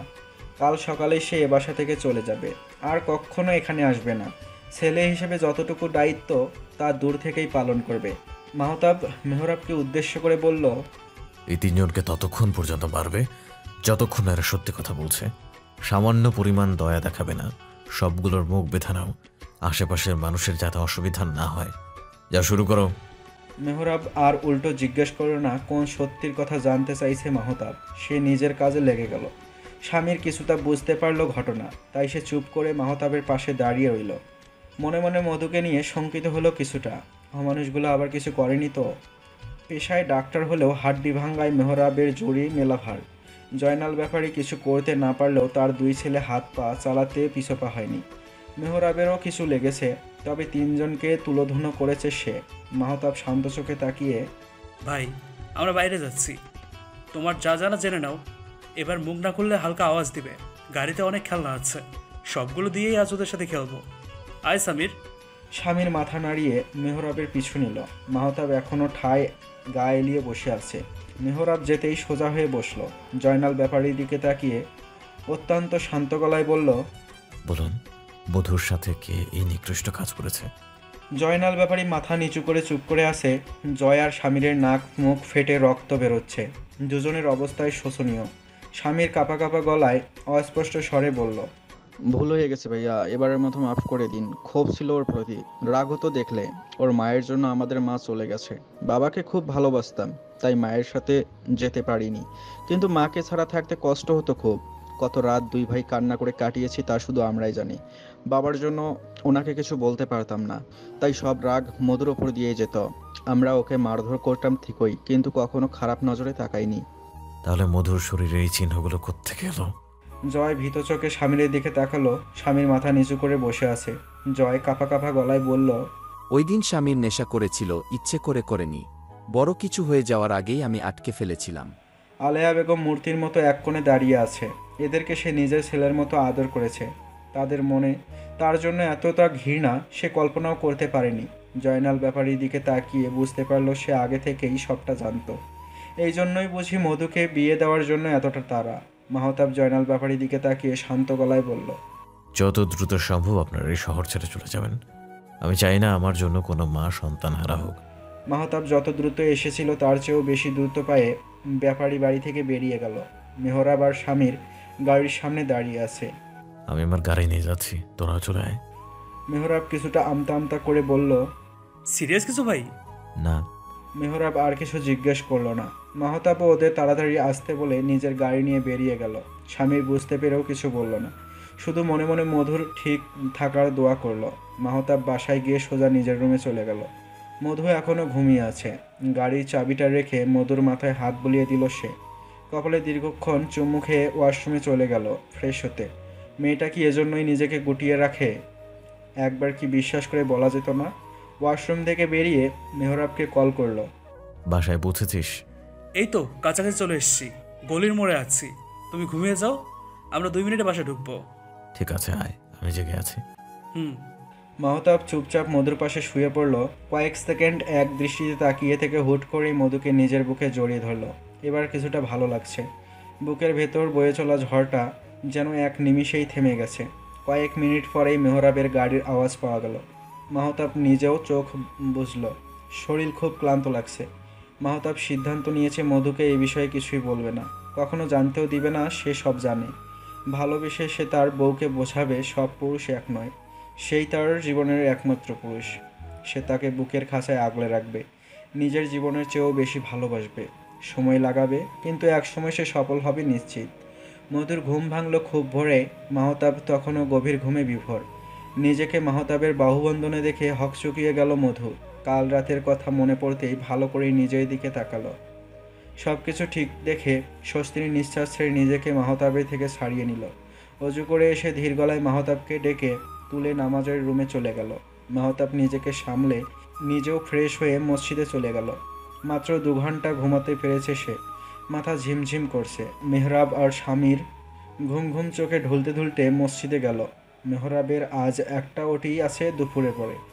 আজ আর সকাল সকাল হসপিটালে যাবে না সে। কল করে হাফ ডে ছুটি নিয়ে নেবে। নামাজ শেষ করে ছেলেরা সবাই আবার ঘুমিয়েছে। লামিয়া সকাল থেকেই মুখ ভার করে বসে আছে। ময়না বেগম অনেক খুশিও পেট থেকে কিছু বের করতে পারেনি। সে নিশ্চিত তার বেয়াদব ভাই লামিয়ার সাথে পায়ে পা বাঁধিয়ে ঝগড়া করেছে। এত ভালো মেয়েগুলোকেই কেন এই বেয়াদবদের কপালে পড়তে হলো? মনে মনে আফসোসের শেষ নেই তার। মধু সকাল থেকেই সবার সাথে স্বাভাবিক ব্যবহার করছে। কাল রাতের বিষয় নিয়ে মনের মধ্যে খসখস করছে। মাহতাব রেগে আছে কি না তা নিয়েও মনের মধ্যে আনচান করছে। ব্রেকফাস্ট টেবিলে থমথম মুখ করে সবাই ব্রেকফাস্ট করছে। ময়না বেগম ধারালো দৃষ্টিতে 2 ভাইয়ের দিকে তাকিয়ে আছে। মেহরাব চোরের মতো আর চোখে কয়েকবার তাকালেও এখন আর তাকাচ্ছে না। কাল রাতে কখন ফিরেছ? কুলসুম বেগমের প্রশ্নে একবার চোখ তুলে তাকালো মাহতাব। পুনরায় খাওয়ায় মনোযোগ দিয়ে ধীর গলায় বলল, অফিস থেকে জরুরি কল এসেছিল আম্মা, সেখানে গিয়েছিলাম। রাত 1:30টার দিকে ফিরেছি। কুলসুম বেগম আর কিছু বললেন না, কিন্তু ময়না বেগম ফোঁস করে উঠল, অফিস সামলে আর কি হবে? তোর ভাই কাল রাতে আবার মারামারি করে এসেছে। দেখ, হাত আর কপাল কালো হয়ে আছে, গুন্ডা হয়েছে একটা। মধু অবাক চোখে তাকিয়ে আছে মাহতাবের দিকে। মাহতাব কাল রাতে বেরিয়েছিল কই? তার তো মনে পড়ছে না। মাহতাব মেহরাবের দিকে একবার তাকিয়ে আবার খাওয়ায় মন দিল। দেখলে আম্মা, দেখলে তোমার ছেলেরা আমাকে পাত্তাই দিচ্ছে না। বিয়ে করেছে শুক্রতে 7 দিন হয়েছে, এখন এই অবস্থা, কয়দিন পর তো আমাকে বাড়ি থেকে বের করে দেবে। ময়না বেগম আসলে মুখ বুজে গুনগুন করে কাঁদতে লাগলো। লামিয়া মেহরাবের দিকে রাগী চোখে তাকিয়ে ময়না বেগমকে সান্ত্বনা দিতে লেগে পড়েছে। মেহরাব অসহায় চোখে তাকিয়ে বলল, তোমার চোখে পানি আসেনি আপা? স্বামীর ফিক করে হেসে ফেলল। ময়না বেগম গজ গজ করতে করতে নিজের রুমে চলে গেল। মাহতাব নিজের খাওয়া শেষ করে প্লেটে খাবার বেড়ে ময়না বেগমের রুমে চলে গেল। কি দরকার ছিল এসব বলার? আরে লামু, আমি তো সত্যিটাই বললাম, সত্যি আপার চোখে পানি ছিল না। কুলসুম বেগম দীর্ঘশ্বাস ছাড়ল। এটা রোজকার কাহিনী, ছেলে আছে বিদায় সে নিশ্চিত। মধু কৌতূহল গলায় বলল, আপনি কিভাবে ব্যথা পেয়েছেন ভাইয়া? ইস, কতখানি দাগ পড়ে গেছে। বাদ দিন ভাবি, এই লোক কোনোদিনও ঠিক হবে না। আমি আজই আমার ফ্ল্যাটে চলে যাব। খবরদার আমার পিছু এসেছো তো। লামিয়াও রাগে গড় গড় করতে করতে চলে গেল। মেহরাব অসহায় ছাগল ছানার মতো মুখ করে বসে রইল। কিছুদিন বউ ছাড়া কাটাতে হবে নিশ্চিত। বুঝিয়ে সুজিয়ে খাইয়েছে মাহতাব। ময়না বেগম সারাদিন তাদের পিছনে লাগলেও ভাইদের সে অসম্ভব ভালোবাসেন। মাহতাব আর মেহরাব তা খুব ভালো করেই জানে, তাই খুব ধৈর্য নিয়েই তারা তার বোনকে সামলায়। ময়না বেগমকে খাইয়ে মাহতাব রুমে এসে দেখে মধু মুখ ভার করে বসে আছে। মাহতাব একবার আর চোখে তাকিয়ে নিজের ল্যাপটপ নিয়ে সোফায় বসলো। মাহতাবের গম্ভীর থমথমে মুখ দেখে মধু চোখ নামিয়ে ফেলল। মাহতাব কিছু বুঝতে পেরেছে। কপালে সূক্ষ্ম ঘামের রেখা দেখা দিল। পুরনো ঘা তাজা হয়ে বুকের ভিতর রক্তক্ষরণ শুরু হয়ে গেল। কাঁপা কাঁপা হাতে কপালের ঘাম মুছে বিষাদ চোখে মাহতাবের দিকে তাকাতেই দেখল মাহতাব ও তারও দিকেই তাকিয়ে আছে। মাহতাবের শান্ত আশ্বস্তপূর্ণ চাহনিতে মধুর অশান্ত মনটা হঠাৎ করেই শান্ত হয়ে গেল। মাহতাবের বিশ্বস্ত চোখের দিকে তাকিয়ে চোখের জল নিয়েই মুচকি হেসে বলল সে, কাছে আসো মধু। মধু দেরি করল না, বলার সাথে সাথেই মাহতাবের সামনে গিয়ে দাঁড়ালো। উৎসুক দৃষ্টিতে মাহতাবের পরবর্তী বাক্য শোনার জন্য আগ্রহ নিয়ে তাকিয়ে রইল। আমার কাছে বসো। যতটা কাছে বসলে তুমি আমার হৃৎপিণ্ডের ধুকপুকানি শুনতে পাও, ঠিক ততটা কাছে, না হলে বুঝবো কি করে আমার মনে তোমার জন্য কতটা বিশ্বাস আর ভালোবাসা আছে। মধু বিমূঢ় নয়নে তাকিয়ে রইল। নিষ্পলক দৃষ্টি মাহতাবের চোখের পানে রেখেই এগিয়ে গিয়ে মাহতাবের বুকে মাথা রাখল। আপনার বুকে আসার আগেই আপনার চোখ সবকিছু বলে দেয় বড় সাহেব। আমি ভরসা করি আপনাকে। আমাকে কখনো ভুল বুঝবেন না প্লিজ। আমি খুব সাধারণ একটা মেয়ে। আপনার জানার থেকেও আমি অনেক বেশি সাধারণ। আমার জীবনে দুজন পুরুষের আগমন হয়েছে যাদের আমি অসম্ভব ভালোবাসি আর বিশ্বাসও করি। একজন হচ্ছে আমার বাবা, যে আমায় জন্ম না দিয়েও নিজের মেয়ের মতো ভালোবেসেছেন। সে যদি আমায় রাস্তা থেকে কুড়িয়ে না আনতেন, তাহলে আজ আমার জায়গা কোথায় হতো তা বলার অপেক্ষা রাখে না। শুনেছি বাবা আমায় ডাস্টবিনের পাশ থেকে তুলে এনেছেন। তখন আমার ছোট্ট শরীরটা কিছু কুকুর টানাটানি করছিল। বাবা তখন আগলে নিয়ে না নিলে আমি হয়তো সেদিন কুকুরের পেটে চলে যেতাম। কথাগুলো বলেই হালকা হাসল মধু। মাহতাব এক দৃষ্টিতে মধুকে দেখছে। মাহতাবের বুক থেকে নিজের মাথাটা তুলে সোজা হয়ে বসল। মাহতাব এখনও তাকে বাহুবন্ধনে আটকে রেখেছে। মধু ধীর গলায় আবার বলতে শুরু করলো, আমার জীবনের দ্বিতীয় আর শেষ পুরুষ হচ্ছেন আপনি। আমি আমার মনের সম্পূর্ণ অংশ আপনার নামে করে দিয়েছি। বিয়ের দিন আপনি হয়তো ভেবেছেন আমি বিয়ে করতে চাইনি বলেই তারা আমায় মারধর করেছে। আসলে কিছুদিন আগের করা তাদের কুকর্ম আমি যেন কাউকে না বলি, তাই তারা মেরেছে আমায়। আমি পালিয়ে যেতে চেয়েছিলাম, এই জীবন থেকে মুক্তি চেয়েছিলাম আমি। বাবার মৃত্যুর পর থেকে মা আমায় সহ্য করতে পারতো না। মায়ের ধারণা আমার জন্যই বাবার মৃত্যু হয়েছে। সেদিন যদি আমি ঘুরতে যাওয়ার বায়না না করতাম, তাহলে বাবার মৃত্যুটা হতো না। মায়ের জায়গায় হয়তো মা ঠিক আছে, সেসব কথায় আর যেতে চাইছি না আমি। আমি আপনাকে আমার মন থেকেই ভালোবেসেছি। আমার মনে আপনার জন্য অনেক বিশ্বাস আর ভরসা তৈরি হয়েছে, যেমনটা আমি আমার বাবাকে করতাম। আমার কোনো ব্যবহারে যদি আপনি কষ্ট পেয়ে থাকেন, তার জন্য আমি খুবই দুঃখিত। আপনি যেমন, আমি আপনাকে ঠিক সেভাবেই ভালোবাসি। আমাকে নিয়ে মনে কোনো সংশয় রাখবেন না। মাহতাব মধুকে নিজের বুকের সাথে মিশিয়ে নিল। ওর সাথে ওর মাথাটা আলতো হাতে বুকের সাথে চেপে ধরে চুপ করে রইল। মধুও তার স্বামীকে শক্ত করে আঁকড়ে ধরল। দরজায় নখ হতেই দুজন দুজনকে ছেড়ে বসল। মাহতাব মুচকি হেসে মধুর মাথায় হাত বুলিয়ে গিয়ে দরজা খুলে দিল। সামনেই মেহরাব বোকা বোকা হেসে দাঁড়িয়ে। মেহরাবের হাসি দেখে মাহতাব কপাল কুঁচকে ফেলল। কি চাই? বউ চলে গেছে, টাকা দাও, বউয়ের রাগ ভাঙাতে হবে। কত টাকা? 50,000। আমার কাছে এখন ক্যাশ নেই, কার্ড নিয়ে যা। আচ্ছা। মাহতাব কার্ড এনে দিতেই মেহরাব দ্রুত পায়ে বেরিয়ে গেল। মাহতাব মুচকি হেসে দরজা আটকাতে নিতেই ময়না বেগম প্রকট হলো। তীক্ষ্ণ চোখে তাকিয়ে কটমট করে বলল, তুই ওকে টাকা দিলি কেন? ওর টাকার দরকার ছিল আপা। মাহতাবের শান্ত গলা শুনে ময়না বেগমের মন শান্ত হলো না। কর্কশ গলায় বলল, ওর কাছে টাকা নেই? ডাক্তার হয়েছে কি জন্য? এত টাকা ইনকাম করে, সেই টাকা কই যায়? আমি বলে দিচ্ছি মাহতাব, এই ছেলের ভাব গতি কিন্তু সুবিধার নয়, নিশ্চয়ই বিপদে টাকা ওড়ায়। তুই আজই খবর নে, কোথায় কোন আকাম কুকাম করে বেড়াচ্ছে তার একটা লিস্ট করে আমাকে দিবি। বেয়াদবটার জন্য বউটা বাড়ি ছাড়া হলো। উড়ে এ বাসায় ভাত বন্ধ। তোর বউকে ডাক, ওকে বলতে হবে আজ থেকে মেহরাবকে বাসা যেন খেতে না দেয়। খাম্বার মতো দাঁড়িয়ে রইলি কেন? যা ডেকে আন। আমি বলে দিব আপা, আমি তোকে বিশ্বাস করি না। আজ থেকে করবে আপা, আমি সত্যি মেহরাবের বাসায় খাওয়া বন্ধ করে দিব। সত্যি তো? ঠিক আছে, চা খাবি? আমি বানাবো, খাবো। আমি পাঠিয়ে দিচ্ছি। ময়না বেগম খুশি মনে কিচেনের দিকে চলে গেল। বরটাকে এবার একটা উচিত শিক্ষা দেয়া যাবে, তার পিছনে লাগতে আসা অসভ্য একটা। মাহতাব দরজা লাগিয়ে মধুর পাশে গিয়ে বসল। মধু কৌতূহলী চোখে তাকিয়ে, এসবের অভ্যাস করে না, এখন এটাই তোমার বাড়ি, আর এই মানুষগুলোই তোমার আপনজন।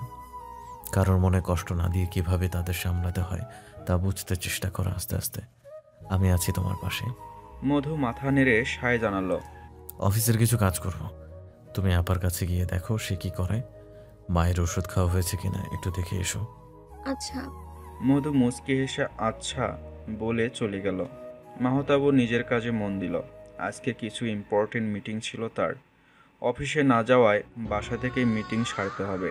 মধু কিচেনে গিয়ে ময়না বেগমের পাশে দাঁড়াতেই ময়না বেগম গদগদ গলায় বলল, আজকে তোমার ছোট ভাইয়ের বাসায় ভাত বন্ধ, জানো তো? জি আপা। কিছুতেই খেতে দেবে না। আচ্ছা। আমি চা করছি, খাবে তো? হ্যাঁ। ঠিক আছে, আগে মাহতাবকে 1 কাপ দিয়ে এসো। না থাক, তুমি বরং তোমার চাটাও নিয়ে যাও, দুজনে একসাথে বসে খাও। সে তো অফিসের কাজ করছে আপা। তাহলে আমরা দুজনেই গল্প করতে করতে চা খাবো। লামিয়াটা থাকলে কত ভালো হতো। বজ্জারটা মেয়েটাকে এক মুহূর্ত শান্তি দেয় না। তুমি মাহতাবকে চা দিয়ে এসো, আমি বরং লামিয়াকে একটা কল করে দেখি ও কোথায় আছে। মধু মুখ টিপে হেসে চা নিয়ে চলে গেল। ময়না বেগমকে তার কাছে একটা আদুরে টেডি বিয়ারের মতো লাগে, বড্ড আদুরে। মধু চা নিয়ে রুমে যেতেই দেখলো মাহতাব কনফারেন্স মিটিং করছে। মধু নিঃশব্দে চা রেখে রুম থেকে বেরিয়ে গেল। কুলসুম বেগমের রুমে গিয়ে তাকে একবার দেখে আসতে হবে। সময় তার নিজের গতিতে চলছে। মাহতাব আর মধুর সম্পর্কর দৌড় কিছুটা এগুলোও নির্দিষ্ট একটা গণ্ডির মধ্যে আটকে আছে। মাহতাব নিজের সবটা দিয়ে চেষ্টা করছে মধুকে ভালো রাখার। মধু নিজেও চায় মাহতাবের কাছাকাছি যাওয়ার, কিন্তু লজ্জায় আড়ষ্টতায় আর পেরে ওঠে না। আজ লামিয়া সকাল থেকেই খুব ফুরফুরে মেজাজে আছে, অযথাই হাসছে আর লজ্জা পাচ্ছে। ময়না বেগম কয়েকবার ভ্রুকুচকে তাকিয়ে বোঝার চেষ্টা করেছে ব্যাপারটা কি, কিন্তু তার মাথায় কিছুই ঢোকেনি। মধু কৌতূহল চেপে রাখতে না পেরে কয়েকবার জিজ্ঞেসও করে ফেলেছে। উত্তরে লামিয়া শুধু লাজুক হেসেছে। মাসখানেক আগে সে আর মেহরাব বান্দরবন থেকে ঘুরে এসেছে। মূলত তার রাগ ভাঙানোর জন্যই মেহরাব তাকে বান্দরবন নিয়ে গিয়েছিল। সেই সময়টা তাদের জীবনের শ্রেষ্ঠ সময়ের মধ্যে একটি। ময়না বেগম পানের ডালা নিয়ে কুলসুম বেগমের রুমে চলে গেল। ইদানিং কুলসুম বেগমের শরীরটা ভালো যাচ্ছে না। মেহরাব রেগুলার চেক আপ করছে, কিন্তু স্বাস্থ্যের তেমন উন্নতি দেখা যাচ্ছে না। খালা সারাক্ষণ কুলসুম বেগমের পেছনেই পড়ে থাকে। তার সমস্ত দেখাশোনা সে নিজেই করে। রাতে তার খাটের পাশেই বিছানা পেতে ঘুমোয়। মাহতাব আর মেহরাব এসেও খালার বিছানার পাশে মাঝে মাঝে ভাগ বসায়। অর্ধেক রাত তারা মায়ের রুমে কাটিয়ে দেয়। ময়না বেগম ও কুলসুম বেগমের কাজ ছাড়া হয় না। রাতে সেও তার পাশেই ঘুমায়। রহিমা আর জরি খালার সাথেই শোয়, কিন্তু যেদিন মাহতাব আর মেহরাব আসে সেদিন তাদের ছাদের স্টাফ রুমেই থাকতে হয়। স্বামীর যদি বলে, জরি আজ আমাদের মুরগিটা ডিম পারবে, জরি তাহলে আগে ভাগেই পেঁয়াজ মরিচ কেটে বাটি নিয়ে রেডি থাকবে ডিম ভাজি করার জন্য। যদিও সে জানে এ বাসায় কোনো মুরগি নেই, তবুও স্বামীর মামা বলেছে যখন, তখন গায়েবী থেকে এসে হলেও মুরগির ডিম পেড়ে যাবে। ময়না বেগম দুজনের এই অস্বাভাবিক ব্যবহার দেখে সিদ্ধান্ত নিয়ে ফেলেছে স্বামীরের বিয়ের সময় দেনমোহর হিসেবে এই দুটোকে দিয়ে দিবে। একেবারে ঘাড় থেকে বিদায়। আপদগুলোকে আল্লাহ দিয়ে দিয়ে তার বাড়ির সবাই মাথায় তুলেছে। অবশ্য এতে তারও কম বেশি হাত আছে, তাই বলে এভাবে বিগড়ে যাবে? ভালো ব্যবহারের এই প্রতিদান। আজ মাহতাব আর মেহরাব একসাথেই বাসায় এসেছে। কুলসুম বেগম এখন খাওয়া দাওয়া নিজের রুমেই করে। বেশ কিছুদিন যাবৎ সে বিছানা নিয়েছে, তাই তাদের দুই বেলা খাওয়া কুলসুম বেগমের রুমেই হয়। সবাই যার যার প্লেট নিয়ে কুলসুম বেগমের রুমে হাজির হয়ে যায়। কুলসুম বেগমও খুশি হয় খুব। সবার সাথে গল্প করতে করতেই নিজের খাওয়া শেষ করে। ইদানিং 3 বেলা 3 ছেলে মেয়ের হাতে খাওয়া হয়। তার মনেই হয় না সে অসুস্থ। জীবনের এতগুলো বছর পার করে এসে মনে হচ্ছে তার জীবন যেন পুরোটাই সার্থক। স্বামীর সংসারে আসার পর থেকে এখন পর্যন্ত এক ফোঁটা দুঃখ তাকে গ্রাস করতে পারেনি। স্বামীর মৃত্যু তাকে বড় শোক দিয়ে গেলেও ছেলে মেয়েদের ভালোবাসা সেই শোক কাটিয়ে উঠতে সক্ষম হয়েছে সে। প্রথমে স্বামী, তারপর সন্তানরা তাকে শিশুর মতো আগলে রেখেছে।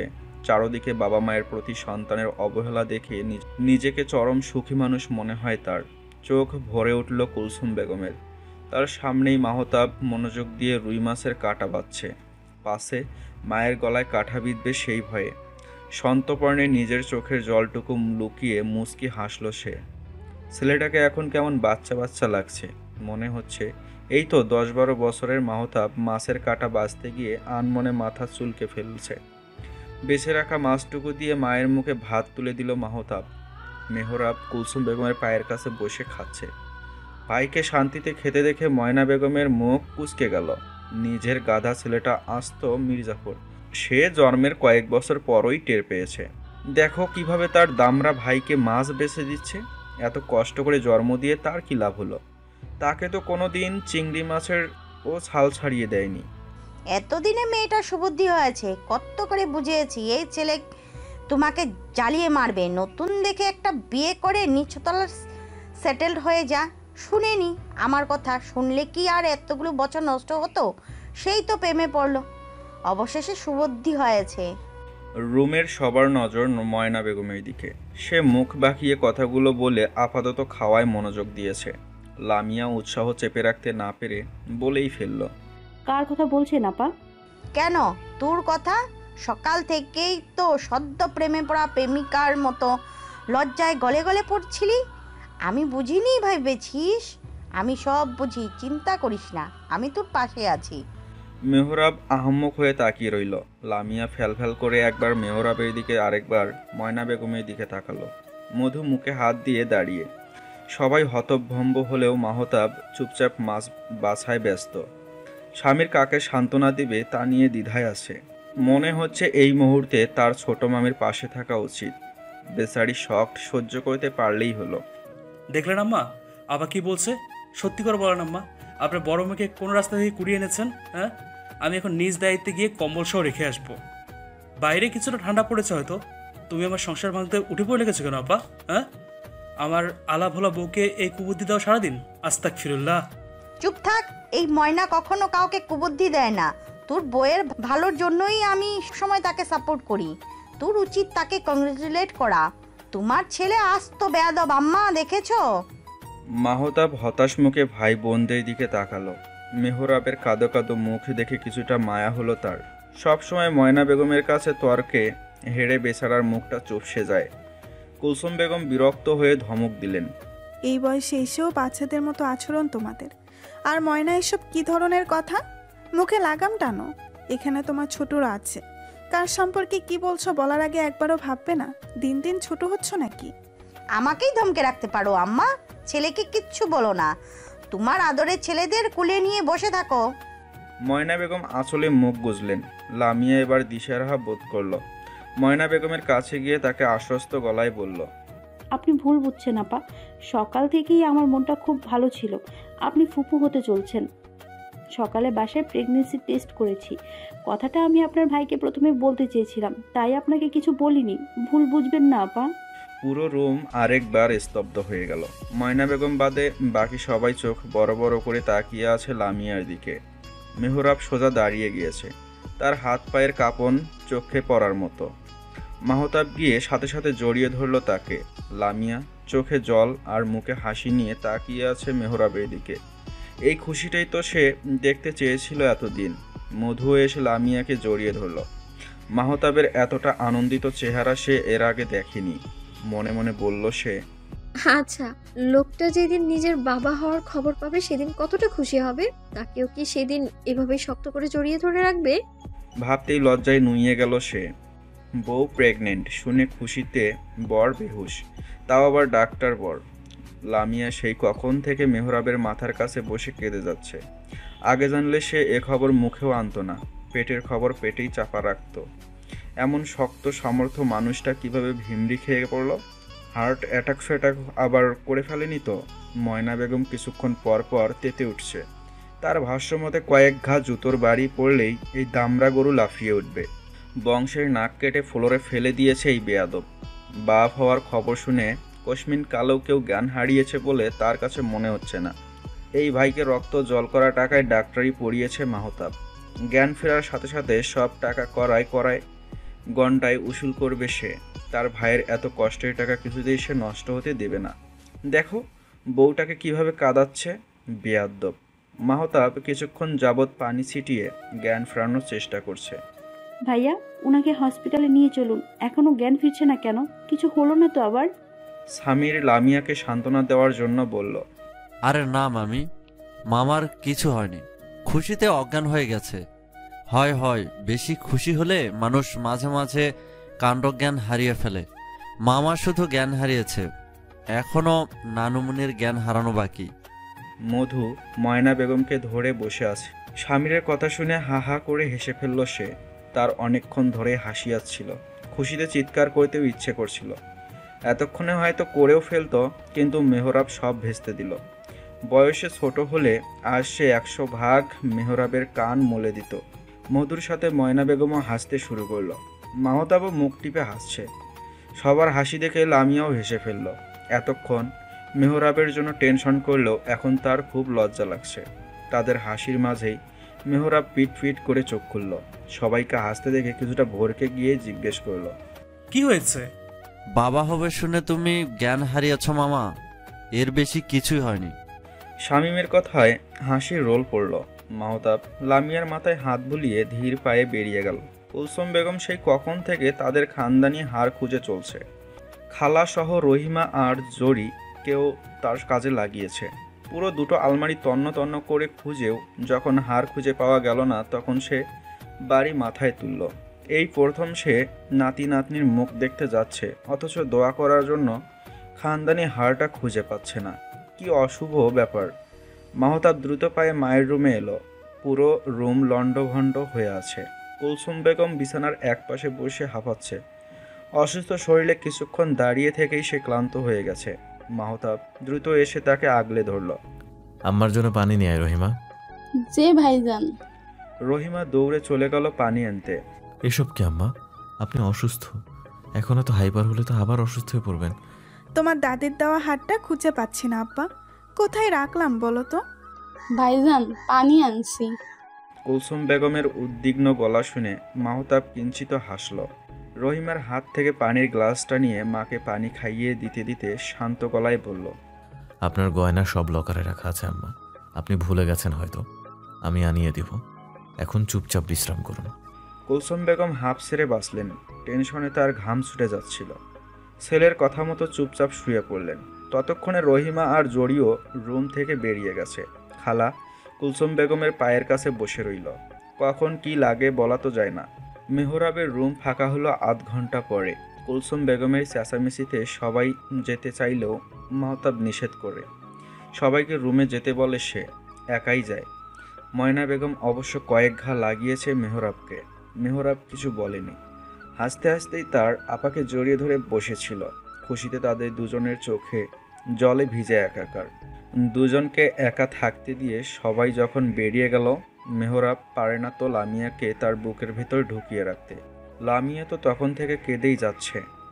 মেহরাব তাকে থামানোর চেষ্টা করছে না। এই কান্নার জন্যই তো তারা এত বছর অপেক্ষা করেছে। মধু রুমে গিয়ে দেখলো মাহতাব চুপচাপ বসে আছে। কিছু একটা ভেবে মাহতাবের সামনে গিয়ে দাঁড়ালো। মধুকে দেখেও মাহতাব কিছু বলল না। মধু ইতস্ততভাবে হাত কসলাতে লাগলো। মাহতাবের কপালে ভাঁজ পড়ল। মধুর চিন্তিত মুখ দেখে চিন্তা হলো খুব। কি হয়েছে, কিছু বলবে? হ্যাঁ। বলো, সিরিয়াস কিছু? না না, লামিয়াপুর বাবু হবে। মাহতাব মুচকি হাসলো। ভাইয়ের খুশিতে আজ তার বুকটা ভরে গেছে। নিজের আনন্দটা হয়তো ঠিকঠাক সে প্রকাশ করতে পারছে না। হ্যাঁ, ওদের অনেক দিনের অপেক্ষা শেষ হলো। অবশেষে আল্লাহ ওদের প্রতি তার রহমতের কুদরতে হাত বাড়িয়েছেন। বলছিলাম কি, আমারও না একটা বাবু চাই। মাহতাব চমকে গেল, ভরকালো কিছুটা। অবাক হয়ে তাকালো মধুর দিকে। মধু চোখ মুখ খিচে দাঁড়িয়ে আছে। মধুর অবস্থা দেখে তার হাসি পেল খুব। হাসিটা গিলে না বোঝার ভান করে বলে, আচ্ছা, কাল এনে দিব। মধুর ভুরু কুঁচকে গেল। কাল এনে দিবে মানে? বাবু কি রাস্তার ভ্যানে বিক্রি করে নাকি, যে বাসা থেকে বেরুলেই মানুষ ডেকে ডেকে দিয়ে যাবে? আশ্চর্য। খুব তড়িৎ পায়ে মাহতাবের মুখোমুখি গিয়ে বসল। উদ্বিগ্ন গলায় বলল, এসব কি বলছেন? কাল এনে দেবো মানে কি? বাবুকে বলেই এনে দেওয়া যায় নাকি আজব? তুমি যেভাবে বললে আমি ভাবলাম চাইলেই পাওয়া যাবে। এই প্রথম বউ কিছু একটা চেয়েছে, না দিয়ে পারি? চিন্তা করো না, আমি কালই একটা টয় সেন্টারে গিয়ে তোমার জন্য একটা বাবু নিয়ে আসবো। মধু অসহায় চোখে তাকালো। সে খুব ভালোভাবেই বুঝতে পারছে মাহতাব তাকে খোঁচা মারছে। ঘড়ির দিকে তাকিয়ে সময়টা দেখে নিল সে। নিজেকে সামলে কিছুটা কৌতূহলী গলায় বলল, আমি কি একটা পাতলা শাড়ি পরে আসবো? মাহতাব শুকনো মুখেই বিষম খেল। কি সাংঘাতিক কথা! এসব কেউ জিজ্ঞেস করে? মাহতাব মধুর দিকে তাকিয়ে বুঝতে পারল সে তাকে জব্দ করার জন্যই এসব কথা বলছে। তাই সেও স্বাভাবিক গলায় বলল, না, শাড়ির দরকার নাই। আমি বরং একটা হট দেখে নাইট স্যুট নিয়ে আসি তোমার জন্য, কি বলো? মধুর মুখটা ফ্যাকাশে হয়ে গেল। বিরস মুখে চেয়ে চেয়ে মাহতাবের গাড়ির চাবি নিয়ে বেরিয়ে যাওয়া দেখল। নাইটি ছুটি পড়তে হবে কেন আমায়? শাড়ি পরলে কি দোষ হতো? সত্যি সত্যি উনি আনতে চলে গেল না তো আবার? সে তো শুধু একটু মজা করে বলেছিল। এখন নিজের কপাল চাপড়াতে ইচ্ছে করছে। কি দরকার ছিল তার শান্তশিষ্ট বরটাকে রাগিয়ে দেয়ার? রাতের খাওয়ার আগেই মাহতাব ফিরে এলো। হাতে কয়েকটা প্যাকেট দেখেই মধুর মুখটা রক্তশূন্য হয়ে গেল। লজ্জা ভয় একসাথে চেপে ধরলো তাকে। আজ রাতটা ছাদে স্বামীরের সাথে গল্প করে কাটিয়ে দিলে কেমন হয়? সাথে রহিমা আর জড়িকেও নিয়ে যাবে। শাড়ি না পরে কিছুতেই বাসর করবে না সে। এ বাড়ির বড় বউ হিসেবে এটা তার দায়িত্বের মধ্যেই পড়ে। দায়িত্বের কথা চিন্তা করে কপাল কুঁচকে গেল তার। এ আবার কেমন দায়িত্ব! কি অদ্ভুত চিন্তা ভাবনা! রাতের খাবার শেষ করে সবাই নিজের রুমে চলে গেলেও মধু স্বামীরের পায়ের পাতা চেপে ধরে বসে আছে। গত আধ ঘন্টা যাবৎ স্বামীর ছাড়ানোর চেষ্টা করেও ব্যর্থ। এক হাতে ছাড়লে আরেক হাত দিয়ে চেপে ধরে। কি সমস্যা তোর বড় মামি? ভাতিজার পা ধরে টানাটানি করতে লজ্জা করে না তোর? ভালোই ভালোই পা ছাড়, না হলে ওয়াশরুমের কাজ আমি এখানেই সারবো। আর কিছুক্ষণ চেপে রাখলে আমার কিডনি লিভার সব একসাথে নষ্ট হয়ে যাবে। এখনো আমার কত রাত জাগা বাকি। স্বামীর ভয়ঙ্কর ঝাড়িকে এক আনাও পাত্তা দিল না মধু। পায়ের পাতা ছেড়ে গা ছাড়া ভাব নিয়েই বলল, চল, আমিও তোর সাথে যাব। তুই ভেতরে যাবি আর আমি বাইরে দাঁড়িয়ে পাহারা দিব। বলা তো যায় না, দেখা গেল আবার বাথরুমের জানালা দিয়ে পালিয়ে গেলি। আমাকে কি তোর মশা মনে হয়? এত বড় দেহ ওইটুকু জানালা দিয়ে কিভাবে বেরোবো? আর তিনতলার বাথরুমের জানালা দিয়ে লাফিয়ে আমি নিজের জীবনই বা দিব কেন? আশ্চর্য! সমস্যাটা কোথায় বলবি আমাকে? তোর জীবননাশক ব্যবহার আমাকে আতঙ্কিত করছে। স্বামীরের ভীতু ভীতু চোখ ও মধুর মন গলাতে পারল না। আজকে রাতে রুমে যাওয়াটা কখনোই সঠিক সিদ্ধান্ত হতে পারে না। মাহতাব নিশ্চয় তাকে লজ্জায় ফেলবে। তার লজ্জায় পড়তে একদমই ভালো লাগে না। লজ্জা পেলে তাকে খুব বিশ্রী দেখায়। এটা অবশ্যই তার নিজস্ব মতামত। কি হচ্ছে এখানে? মাহতাবের গম্ভীর গলা শুনে মধু স্বামীরের শার্টের কোনা ছেড়ে দিল। ছাড়া পেতেই স্বামীর আর এক মুহূর্ত দেরি করলো না। এক ছুটে গিয়ে লিভিং রুমের পাশের বাথরুমে ঢুকলো। মাহতাব অবাক চোখে তাকিয়ে নিজের ভুরু কুঁচকে ফেলল। আমাদের রুমে ওয়াশরুম আছে মধু, তুমি সেখানে তো যেতে পারতা। এভাবে ওর সাথে মারামারি করছিলে কেন? মধু অসহায় মুখ করে দাঁড়িয়ে রইল। মাহতাবের কথায় উত্তর দিতে তার ইচ্ছে করছে না, সব সময় তাকে লজ্জায় ফেলে। মাহতাব কিছু একটা ভেবে নিঃশব্দে হাসলো। মধুর কাছাকাছি দাঁড়িয়ে ফিস ফিস করে বলল, রুমে আসো, তোমার জন্য স্পেশাল গিফট এনেছি। মধুর উত্তরের অপেক্ষা না করেই তার হাত ধরে রুমের দিকে পা বাড়ালো মাহতাব। রুমে এসেই একটা প্যাকেট মধুর হাতে ধরিয়ে দিয়ে গম্ভীর গলায় বলল, চেঞ্জ করে আসো, আমি ওয়েট করছি। মধু চুপচাপ চলে গেল। মাহতাবের কথার বাইরে যেতে কখনোই মন সায় দেয় না তার। ওয়াশরুমে গিয়ে প্যাকেট খুলতেই চোখ মুখ উজ্জ্বল হয়ে উঠল মধুর। টকটকে লাল শাড়িটির দিকে তাকিয়ে লাজুক হাসল সে। দেরি না করে তাড়াতাড়ি তৈরি হওয়ার মন দিল। স্বামীর আহ্বানে সাড়া দেওয়ার জন্য সে আজ মন ভরে সাজবে। মাহতাবকে শুভ্র পাঞ্জাবিতে আজ অসম্ভব সুন্দর লাগছে। মনে কিছুটা সংশয় নিয়েই দাঁড়িয়ে সে। মধু তাকে সত্যি সত্যি মন থেকে মানতে পারবে কি না তা নিয়েও সে চিন্তিত। মধুর সাথে তার বয়সের পার্থক্য অনেক। মধু হয়তো এখন তাকে মেনে নিয়েছে, পরবর্তীতে যদি তার মন বদলে যায় তখন কি হবে? মাহতাব মধুকে বিশ্বাস করে, কিন্তু মানুষের মনের ওপর কারোর জোর থাকতে পারে না। যদি কখনো এমন পরিস্থিতি তৈরি হয় তখন সে মেনে নিতে পারবে তো? মাহতাব এসব চিন্তা ঝেড়ে ফেলতে চাইল। নার্ভাসনেস থেকে কী সব আবোল তাবোল ভাবছে সে। মানুষ চেনার ক্ষমতা তার হয়েছে। এসব ভাবা মানেই মধুকে ছোট করা। মধু জানতে পারলে খুব কষ্ট পাবে নিশ্চয়ই। চুরির রিনঝিন শব্দে মাহতাব ভাবনা থেকে বেরিয়ে এলো। পিছনে না ফিরেই ধীর গলায় বলল, কাছে এসে আমাকে শক্ত করে জড়িয়ে ধরো তো, কুইক। মধু আবার লজ্জা পেল, কিন্তু এবার আর ভয় পেল না। এত সুন্দর করে সাজার পরে নিশ্চয়ই তাকে বিশ্রী লাগছে না। ধীর পায়ে গিয়ে পিছন থেকেই মাহতাবকে জড়িয়ে ধরল সে।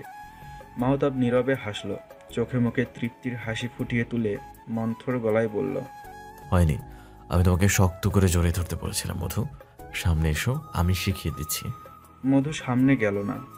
মাহতাবের বুকের কাছের পাঞ্জাবি শক্ত করে মুষ্টিবদ্ধ করে তার পিঠে মুখ লুকালো। মাহতাব এবার শব্দ করে হেসে ফেলল। হ্যাঁচকা টানে সামনে এনে কপালে সময় নিয়ে দীর্ঘক্ষণ চুমু খেল। মাশাআল্লাহ, অসম্ভব সুন্দর লাগছে, ঠিক পরীর মতো। মধু এবার লজ্জায় ছিটিয়ে গেল। চোখ জোড়া খিচে বন্ধ করে মাহতাবের বুকে মুখ লুকালো। মধুর শরীরে তীব্র কম্পন মাহতাবকে কিছুটা দিশাহারা করে দিল।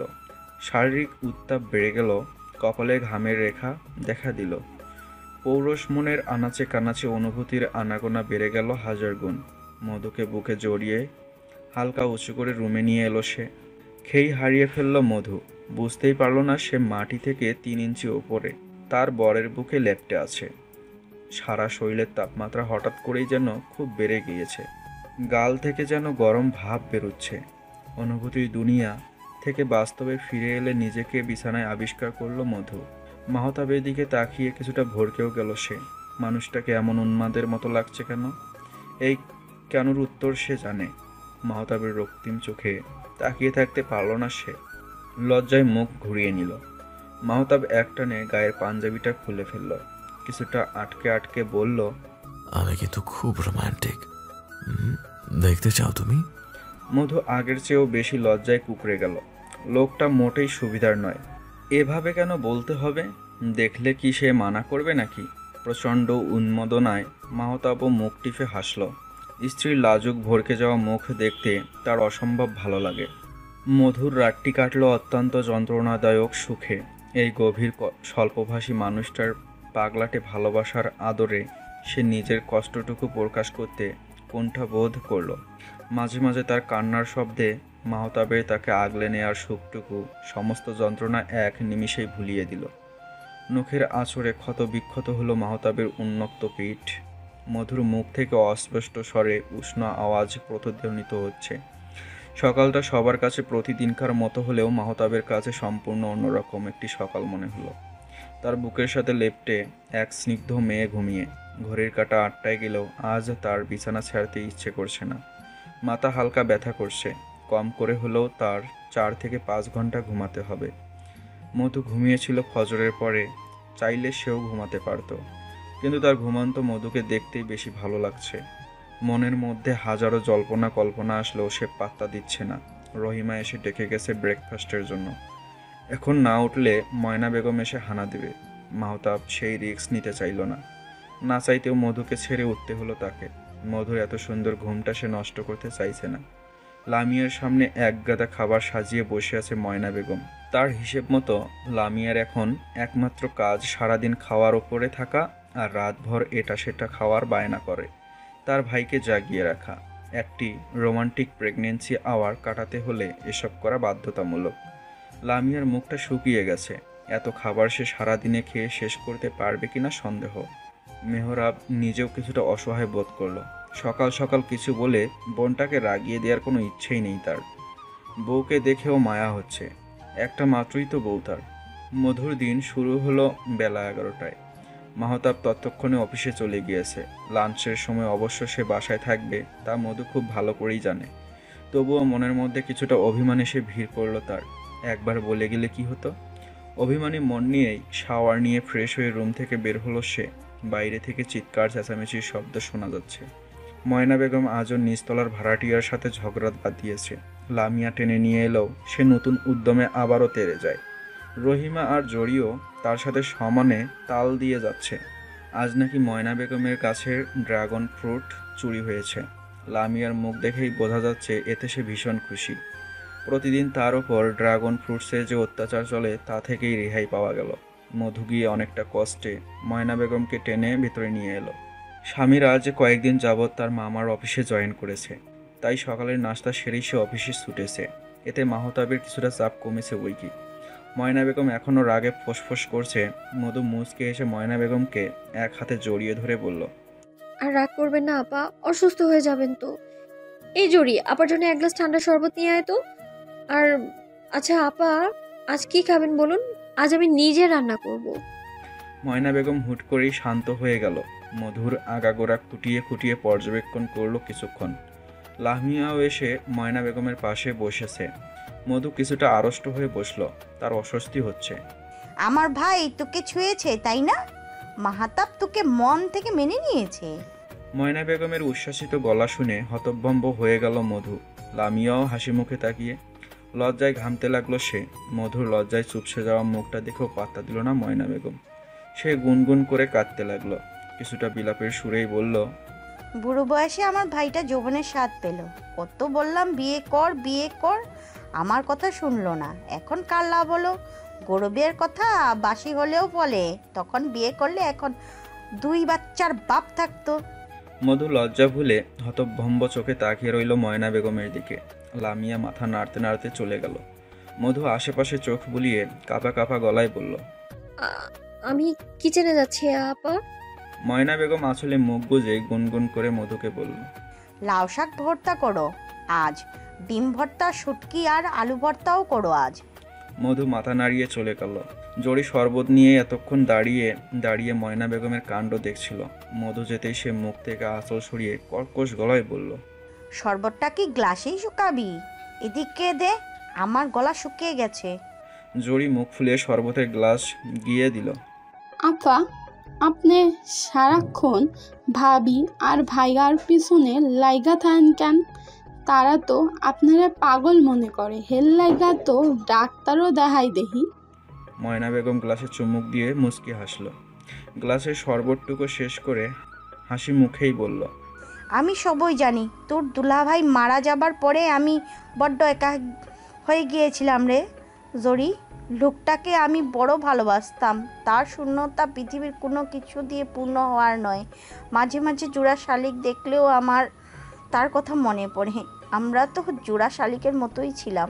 স্বামী হচ্ছে মেয়েদের অমূল্য সম্পদ। পৃথিবীর এই হাট বাজারে আর কারোর সাথেই তার তুলনা হয় না। স্বামী স্ত্রীর ভালোবাসা হলো পূর্ণাঙ্গ ভালোবাসা, যেখানে শারীরিক মানসিক সব ধরনের মায়া থাকে।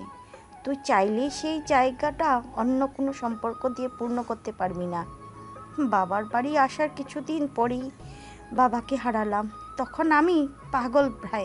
আমার ছোট ছোট ভাইগুলো আমাকে বাচ্চার মতো সামলেছে। আমি ওদের বিরক্ত করি না। আমি ওদের পেছনে লেগে নিজের একাকিত্ব দূর করার চেষ্টা করি। আমি ওদের পিছনে লাগি বলেই ওরাও কোনো জড়তা ছাড়া আমার কাছে আসে। না হলে এই ব্যস্ত শহরে ভাইদের সাথে আমার দূরত্ব বেড়ে যেত। পিছনে না লাগলে আমাদের মধ্যে এতটুকু কথাও হতো না রে। আমার দুই ভাই আমাকে প্রচণ্ড ভালোবাসে, বুঝলি? তারা যদি মনে করে আমি অসুস্থ, তাতেও আমার দুঃখ নেই। আমি অসুস্থ সেজেই ভাইদের কাছাকাছি থাকতে চাই। সুস্থতা যদি ভাইদের থেকে দূরত্ব বাড়িয়ে দেয়, তাহলে আমি অসুস্থই ঠিক আছি রে। ময়না বেগম কুলসুম বেগমের রুমের দিকে চলে গেল। জরি চোখের পানি নিয়ে তার যাওয়ার দিকে তাকিয়ে আছে। জরি ছাড়াও আরও দুজন মানুষের চোখ ভিজেছে। তারা হচ্ছে লামিয়া আর মধু। মধু চোখ মুছে হাসি মুখে আবার রান্নাঘরে চলে গেল। থাক না কিছুটা লুকোচুরি, কিছুটা অভিনয়। দিন শেষে সবাই সুখে আছি, এর চেয়ে বেশি আর কি চাই। মাহতাব এলো বেলা শেষে। আজ মেহরাব ও বাসায় আসতে পারেনি। কুলসুম বেগমকে আজ লামিয়া খাইয়ে দিয়েছে। কুলসুম বেগম খুব একটা নড়াচড়া করে না, সারাদিন রুমে শুয়ে বসেই কাটায়। মাহতাবের সেই ড্রয়িং রুমের সাথে লাগোয়া বাথরুম থেকে ফ্রেশ হয়ে কুলসুম বেগমের সাথে দেখা করতে গেল। কুলসুম বেগম আসরের নামাজ শেষ করে তসবিহ পড়ছিলেন। ছেলেকে আসতে দেখে মুচকি হেসে হালকা চেপে বসলেন।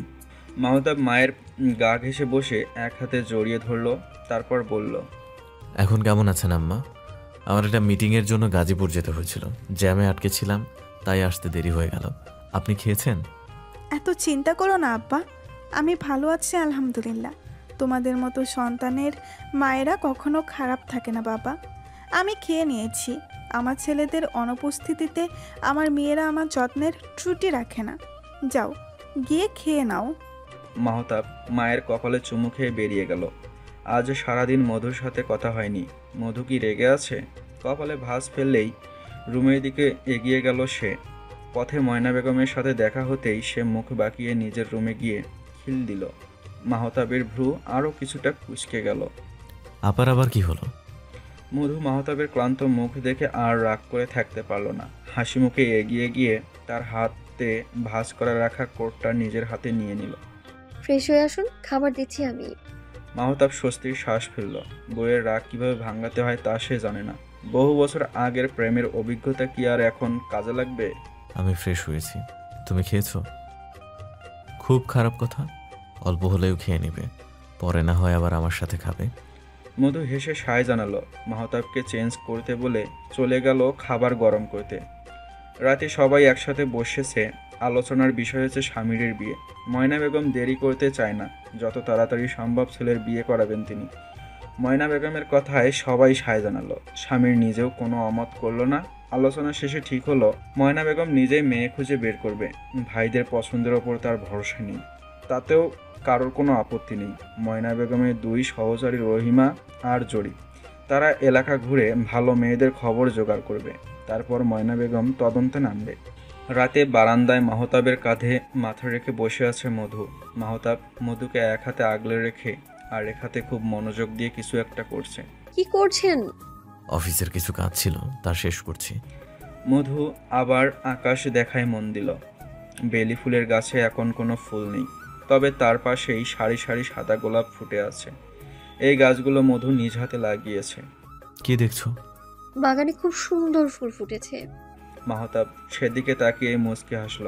মধুর কানে একটা সাদা গোলাপ গুজে দিয়ে মধুকে আরেকটু গভীরভাবে জড়িয়ে ধরে ধীর গলায় বলল, তুমি এই সাদা গোলাপের মতো আমার জীবনের একরাশ স্নিগ্ধতা, যে আমার অবেলায় আমার জীবনে এসে আমাকে পূর্ণতা দিয়েছে। সারা জীবন আমি তোমাকে এভাবেই আমার বুকে আগলে রাখবো বউ। মধু পরম আবেশে মাহতাবের বুকে চুমু খেয়ে মুখ গুজল সেখানে। এই মানুষটাকে সে অসম্ভব ভালোবাসে। এই মানুষটার সম্পূর্ণ ভালোবাসা পাওয়ার একস্বচ্ছ অধিকার একমাত্র শুধু তার। জীবনে এর থেকে বেশি আর কী বা চাওয়ার আছে তার। হ্যালো বন্ধুরা, গল্পটি কেমন লাগলো অবশ্যই অবশ্যই অবশ্যই কমেন্ট করে জানাবেন। আর আমাদের চ্যানেলের ভিডিওগুলো অবশ্যই শেয়ার করবেন, সাবস্ক্রাইব করবেন, কারণ 50,000 সাবস্ক্রাইব হলে আমরা একটা লাইভ আড্ডা দেবো আপনাদের সঙ্গে। তো এজন্য দ্রুত শেয়ার করুন গল্পগুলি, তার মাধ্যমে তাড়াতাড়ি সাবস্ক্রাইব হবে আর তাড়াতাড়ি আমরা লাইভে আড্ডা দিতে পারবো একটা। ওকে, ধন্যবাদ সবাইকে। আল্লাহ হাফেজ।